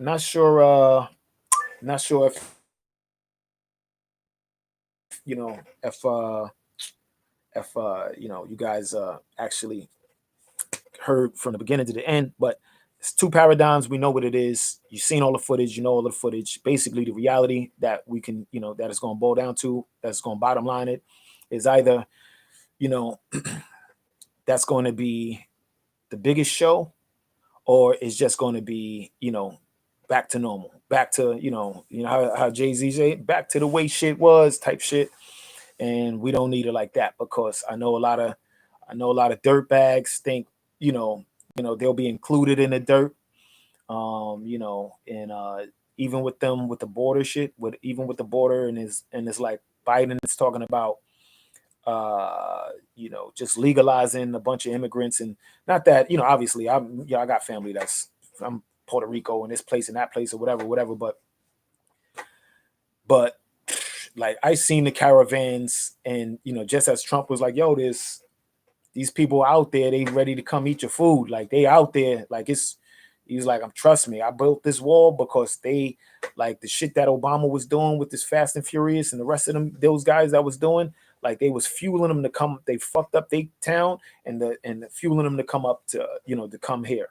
And he's like, yo, trust me, I seen them and they're on the way, and there's video of them, of big caravans, and, you know, whole nation of people like heading this way, and they like, the wall should possibly stop them, but Biden is like, I'm gonna let them in. You know what I'm saying? So, and Trump is like, that would be not good for the country. And I believe in, you know, yeah, and this a fluent society and this and that, but that also might be why Biden said the black people need to focus and work with Spanish people now, because they're going to outnumber you, and they outnumber you and this and that or whatever, you know, where Dr. Claude is like, yeah, but they're not active voters. Like, we still outnumber them as far as voting, right?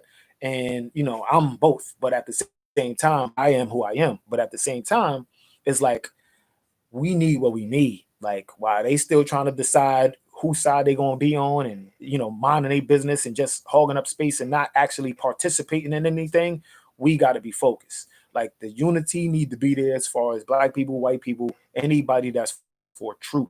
Not fight for Trump, fight for truth.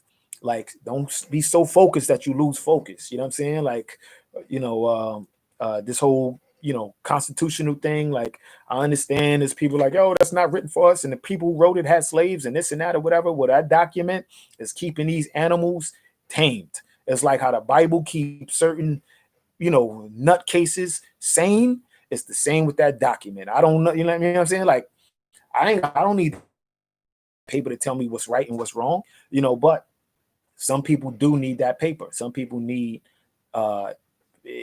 it means the life for them. You know what I'm saying? Like, the reason why these Congress people and these senators or whatever is because they go on, they say, oh, I'm abiding to the Constitution.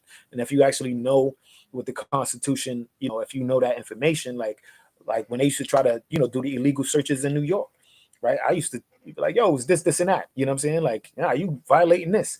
And they were like, you know, it was catching them off guard that I even knew that. So it's important, you know, for them to have that. The same way when like some of the shalom to the Hebrew brothers, like yo, the Bible is important to keep brothers disciplined, to keep them, you know, a doctrine for them to have a set of guidelines. You know what I'm saying? So the same way you saying that is the same reason that Constitution is for those other guys who don't even believe in God. You know what I'm saying? They don't believe in no God or Most High or Messiah. They don't believe in none of that shit. Like they Satanist nutcases. You know what I'm saying? But that piece of paper is like that's how you summon beasts, and that's how you do that, and you sign your soul away. You know what I'm saying? So that document is tied to a whole nother thing, like because those was Masons and those was, wizards and witches and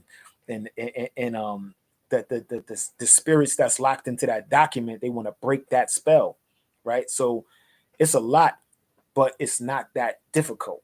You know what I'm saying? So there's a window, and the algorithm is reading all out. Is how our responses to it. You say, yeah. I mean, hey, but you know what? Peace, Miss Wanda. But the Constitution is online free.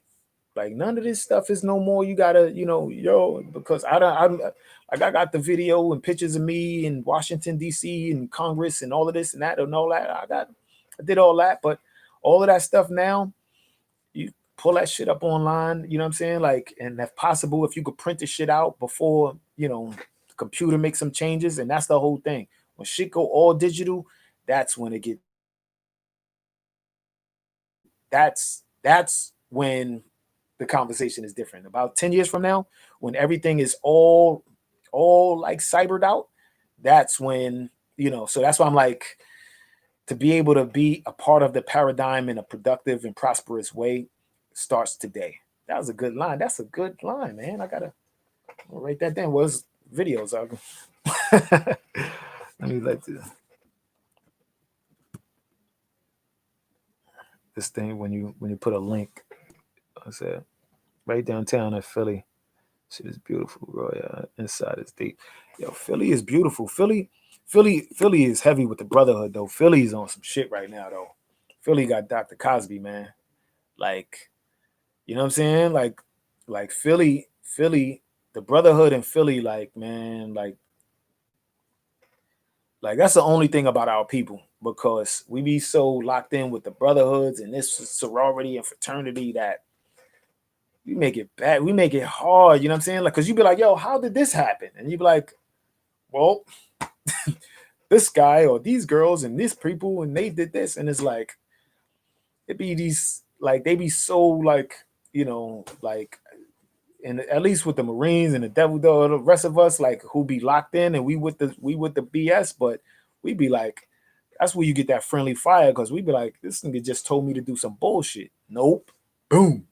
It's like even with all the shit that we be through, the ones that's clear-minded, we break code because we know what we stand for. Like, once you embed integrity and you embed certain ethics in the person, nah, like all that crazy shit they be talking, some dudes might follow through, and that's what we don't want. That's how that man got knocked in his head in Buffalo.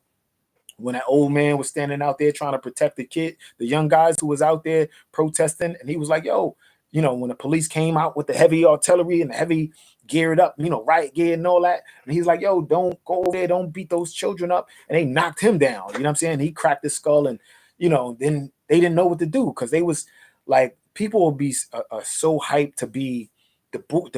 I want to be the one with the authority and the boot on the neck, and not understanding, like, it's a trick to get you locked in. You get jammed up in the system yourself.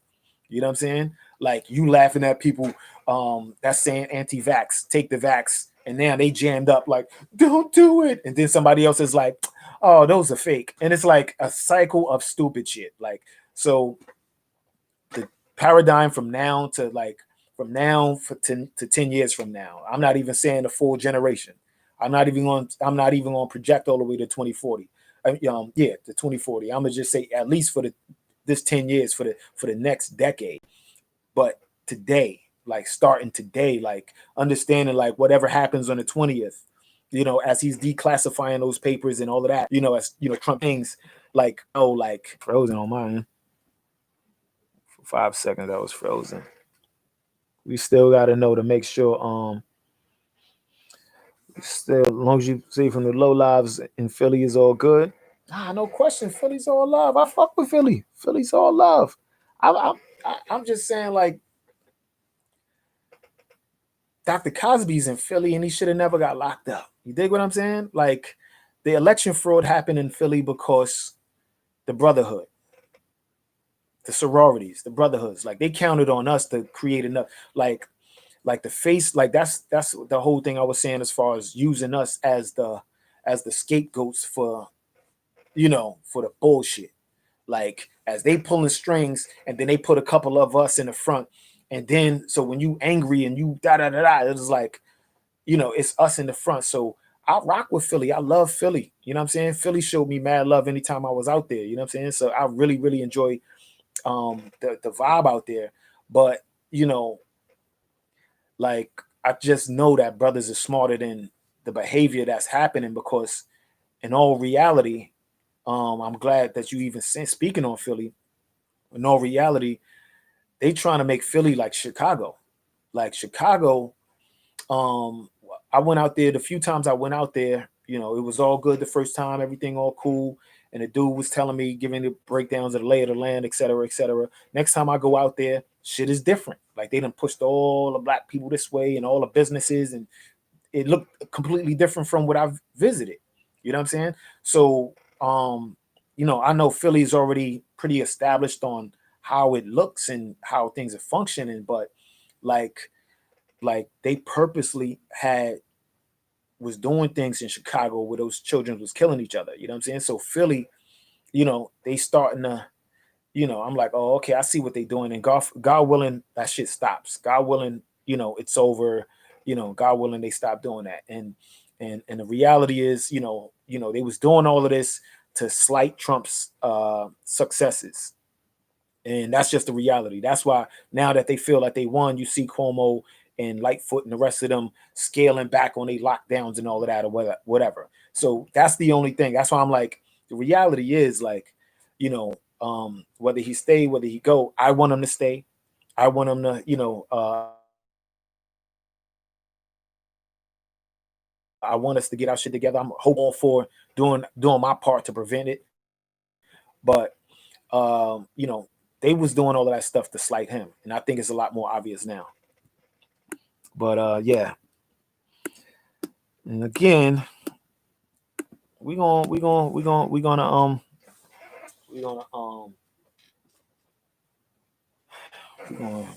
get ready to roll out. I appreciate the family for locking in, and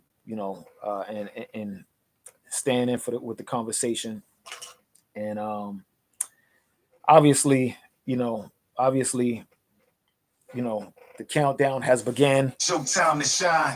Hold on. The countdown has begun for the lot, for as far as what's going to happen. And it looks like that's a prison. It looks like they're about to go to jail. It looks like we might see an execution, because they did it to Saddam, but they did his private. So they ain't gonna do it public like that. They could, the way shit is, I wouldn't be surprised. You know what I'm saying? But next few days are gonna be something to watch. I mean, listen, again, being that Rothschild died, oh shit. Like being the Rothschild died, it kind of like, because he wasn't scheduled, like that was like something that was something that's just random. They said, yo, that wasn't a part of the plan. Like whether he was killed or whatever, it wasn't a part of the plan. Like most of these lockdowns and these blackouts and all of that, that's, the money from the stimulus bill, all the places that have problems got money from that stimulus bill. You know what I'm saying? So that's why it's like, oh, we coming in with the next stimulus bill and this and that, and this is the plan. And like, fam, like you crumbing us again. You know what I'm saying? That's why I was like, I don't understand. Like I don't understand how that shit is acceptable. Like, and they talk about, oh, it's the deficit, and not anytime, because the conversation for reparations is the only thing that can slow up further bullshit. That's just the reality. No matter how much more bullshit they do, no matter how much this and that or whatever, and then they start talking about deficit and the money's no good. And I say, if the money's no good, then that means Bill Gates is poor. You know what I'm saying? Elon Musk is broke because it's the same money. They ain't using like some space money. They using the American dollar. That's why they rich, right? So if the so my thing is like, every time, every dollar that you turn down, they spend it. That's the same shit you know what I'm saying? That's the same shit I was saying. Like, that's your money. 30 trillion. Niggas said we was broke. Ben Carson and everybody, who never did math before, all of a sudden they mathematicians when you start talking about reparations. We can't, and capitalism is the way. I see all the kids, all the young dudes, it's so much propaganda online that we gotta be, do the due diligence to know that capitalism has been dead. It's been corporatism that we've been living in, and the new thing is cyberism, right? So capitalism, all those people that think like, oh, I'm just going to invest in gold. Nigga, you ain't got a ton of gold in your house. Stop it. Like, just stop it. Like, okay, I got a gold bar. Nigga, will you? Like, just stop it. Like, it's just like the reality is like the game is rigged for real. Like, it's rigged. Like, where you got to play in this space. You got, like, the game is rigged. Like your investment. You understand what I'm saying? Like, that's real. Like, that's real. Like you get what I'm saying?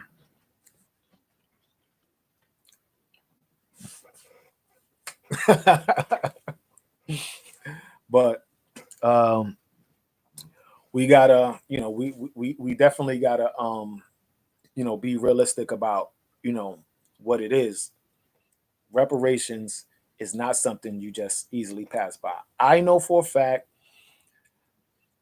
whether this generation and this people in our group, because anybody that's old enough now, the millennials might not really be focused enough to really have the conversation.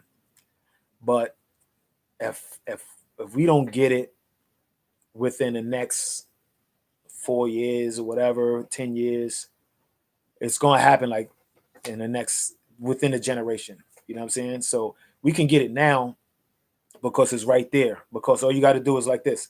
It's a couple of numbers. The money that you said you didn't have, you just spent it 40 trillion times over. So when he was like, yo, how much? Remember, I don't know if any of these people that was doing the math, and they was like, we owe them about, we are owed about 27 trillion. And they was like, how could we pay that? Nobody could ever come up with that money. We just spent $27 trillion in 6 months. And talking about spending more. There is no deficit. It's new money. The new money is the clicks. Like this YouTube shit, I don't make a fucking dollar off of it. Right? So I don't want to watch it because I don't want to get this nigga no money.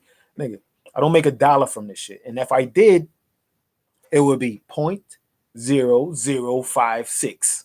You know what I'm saying? I make a fraction of a penny whenever they do allow me to make money on these things. And the streams and the rest of that shit is all the same. It's 0.008. It's a percentage of a penny. The rest of it goes to these guys. You know what I'm saying? The rest of it go to them. So, whatever money you make, they make 100% more than whatever you're getting. So if you make $1,000, they done made 10,000. You know what I'm saying? You make 50,000, 50 million, right?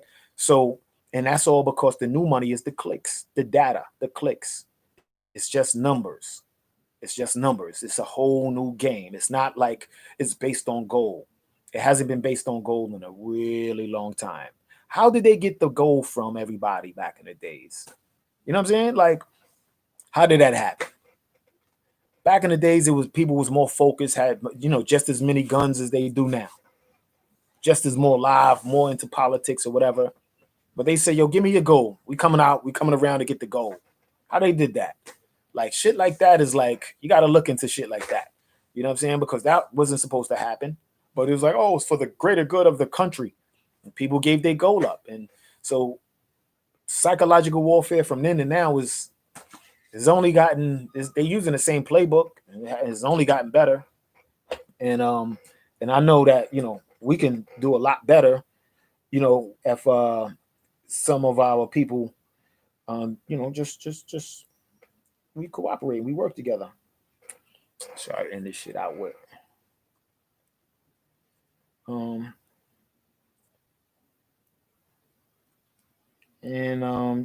Just so you guys know, I got the music available. Rawyal. Got a whole catalog of fly shit out there. So check the music and all that. Check the music, got the new hats, got the merch and all that. It was great chopping it up with the family, chopping it up. Yes, the next couple of days is going to be kind of like, it's going to be interesting, but it might not be as exciting and interesting as, they might have wanted it to be, because they might have had it might have been a little glitch in the matrix with the sudden death of the Baron.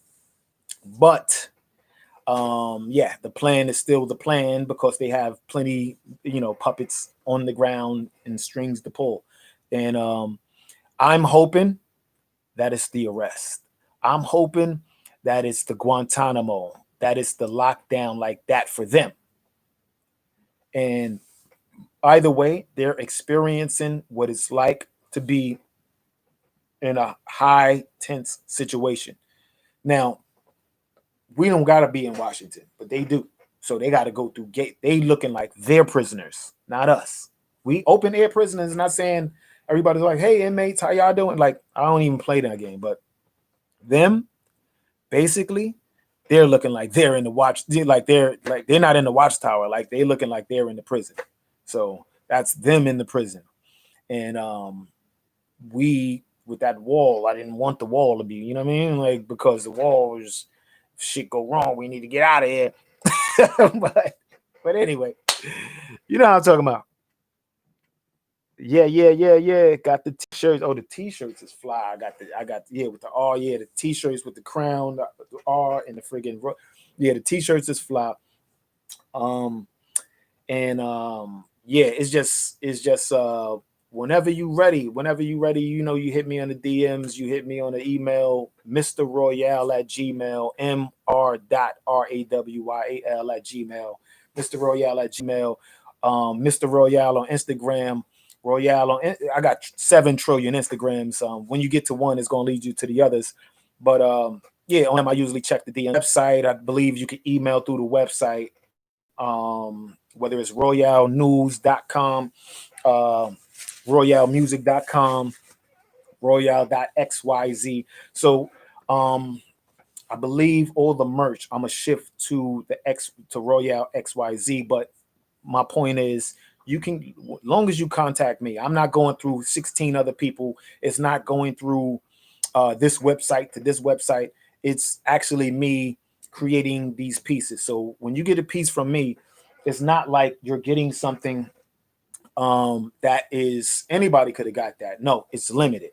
It's not a lot of them. It's not like, oh, I'm not friggin' New Era. It's not I got 7 trillion of those and this and that. It's only a few of them. So when I create a shirt, it's actually me creating the shirt.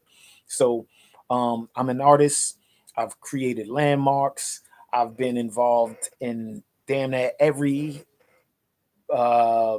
section of, like my great uncle is the Renaissance drummer from Harlem Renaissance. So I'm tied to from the soul of every era of music that all the way up to date to now. I've done work with some of the most amazing people, all my friends are legends type of shit. Sounds like a project too. See, I mean, man, listen. That's the only reason I won't be talking so much on every day, because I be putting this shit in the music. I be like, I ain't gonna give these niggas everything, because I be saying some fly shit sometime, and I be like, ooh. And if somebody hear you, they be off and it be in somebody's song, because it be like, it might not seem like a lot of people be on, but it be all the important people, all the people that be, all the right people, because when I be having joints that go viral, it go viral because all the people that rock with me are actually, they tied into other shit. You know what I'm saying? So when something go, it go, and it hits all of them. But for now, we gonna organically, keep planting and keep watering this seed right here, and bringing some light to this. And I got the shirts, I got the hats, meaning all of that stuff is collector's items because I'm still here with it. I'm like Philip Knight. I'm like, yeah, I could be on my Jordan shit or whatever the case is, but I'm Philip. I'm the guy. I'm the creator. So if you getting it from me, it's like that's a collector's item. Like you might not want to get that too messed up. Like you wear it on your fly shit and put that shit away. You put it, you can hang it up like a jersey. Like you got friggin', a sign it or something like that. And that's why I actually did the hats like that. I got, like certain, like how you see the autograph on the hat. Like that's my new shit. I call it the signature series. You know what I'm saying? Like it's the signature series where I put the autograph on that. So it just deifies it and all that. But I enjoy chopping it up with the family. I'm trying to think what we're gonna sign out with. Sign out with something sexy or something like that. You know what I'm saying? Because it's been kind of tense, and I'm gonna just keep the vibe real easy. I like this joint a lot. You gotta check the new stuff. I like the new records I had put out. The Do You project. It's just 2 songs, but I just made these beats. This guy just randomly left his computer at my house.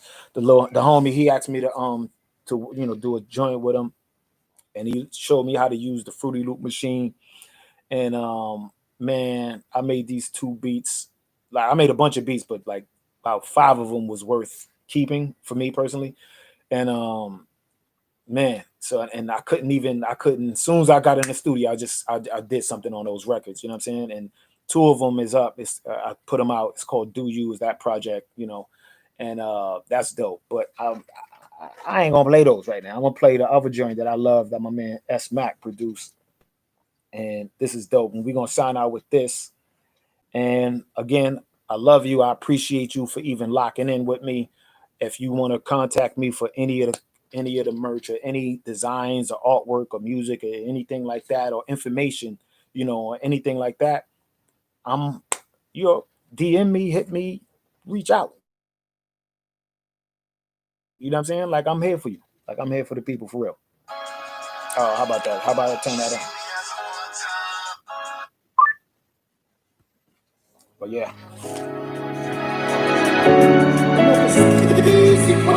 That's my shit right She see me as a part-time. See? That's how you fuck it up. We're gonna pull it back. She see me as a part-time.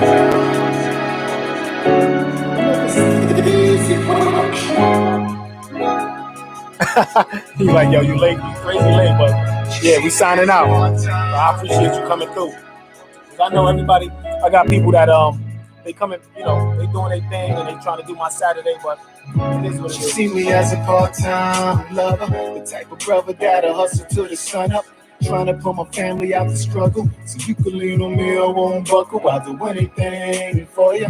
She see me as a part-time, always working overtime. When we together, she be on me like a clothing line. Say I'll do anything for you, I'll do anything for you. Life will push you to the dark side. Stay together through the hard times, turning nothing into something so we all shine. Like I'll do anything for you, I'll do anything for you. We got the make lonely nights. Stay true, we got to stay solely right. Pay dues, we got to make lonely nights. Stay true, I got to make do. Cause she see me as a part-time lover, the type of brother that'll hustle till the sun up.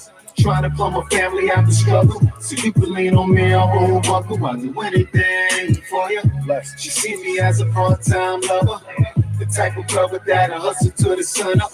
Trying to pull my family out the struggle, so you can lean on me, I won't buckle. I'll do anything. I put it all on the line for you. I read the signs, that's why my extra time I grind for you. Deserve the world, I feel responsible to make it a safe place to make babies. Gotta grow into the culture, to who he called with the Masons. She patient, she working and waiting, nursing the nation. Perfect but naked, moving and shaking, curving my haters, learning my cadence. She say my word plays the greatest, kissing the lips. It's like the earth starts shaking and the water starts falling. You hear angels calling, saying we shall overcome. That's the song we sung. And I was caught in the web, but only partly stung. But it felt so good. It's that grown-up fun. Pay dues, we got the make lonely nights. Stay true, we got to stay solely right. Pay dues, we got the make lonely nights. Stay true, I got to make do. Cause She see me as a part-time lover, type of brother that'll hustle to the sun up, trying to pull my family out the struggle. So you can lean on me, I won't buckle. I'll do anything for you. She see me as a part-time lover, the type of brother that'll hustle to the sun up, trying to pull my family out the struggle. So you can lean on me, I won't buckle. I'll do anything for you. She see me as a part-time lover, type of brother that'll hustle to the sun up, trying to pull my family out the struggle. So you can lean on me, I won't buckle. I'll do anything for you. She see me as a part-time lover, the type of brother that'll hustle to the sun up, trying to pull my family out the struggle. So you can lean on me, I won't buckle. I'll do anything for you. Okay. So we there, you know what I'm saying? We got the music for you. And just because, you know, we signing off, we're gonna sign off with Love goes, Lord knows I'm living in the moment. Okay. Hearts get broken, stolen, decoded. I just needed a floatist to keep me going. She seemed the closest, this world's the coldest. When things seem hopeless, love and refocus. This that potion, time seem frozen. Cha-cha, slide, still open. Gotta keep going, love don't wait, clocks don't stop and hearts don't break. Wait, I'm in a place where I'm seen as a saint, on road to success and shaped like a figure eight, and it can't see straight. My reach can reach space, put it all on the line. It ain't up for debate. Love's in my DNA, the feeling is that great. First you said you needed, gave all types of reasons, from the air that you're breathing, said I kept your heart beating. Celebrity love scene and had it screaming, gave you like meaning, act like you mean it. How you gonna tell me you forgot about us? So tell me you fell in love and forgot about trust. How you gonna tell me? How you gonna tell me? How you gonna tell me you forgot about us? We were telling me when you had the cuffs. How you gonna tell me? It's no turning back to me. They think you lied to me. You said you'd ride for me, but you said goodbye to me. No, it's no turning back. No, it's no turning back. I appreciate you. Thanks again. Till next Saturday, of course, in between there, we're gonna drop some other videos in between there. Because there's a bunch of joints that I wanted to put out before I did this, but the energy was like, let me just try to see what's happening. Let me lock in and try to make sure, this conversation was there. Basically any and everybody right now was just, is just kind of like speculating and projecting what they want to happen. And those paperworks that were recently declassified are insurance for homies. So, what can happen, what should happen, and what will happen is time will tell. We know what we think. We think they should be locked up. We know they should be locked up, and we could only hope that they do get locked up and they actually do the right thing. And if not, then you know what I'm saying, like it's not like you hold your head low. We still we can still continue to make sure this whole vaccine thing is shut down, because it's just a game. They just stalling out. They just need time to finish putting up the satellites and building their buildings and things like that. So long as you countering and saying, yo, we not with the vaccine, and making sure that's the conversation,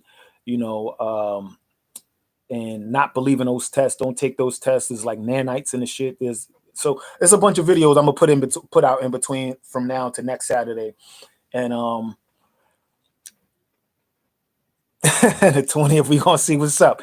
I appreciate you locking in with me, and till next time. You heard?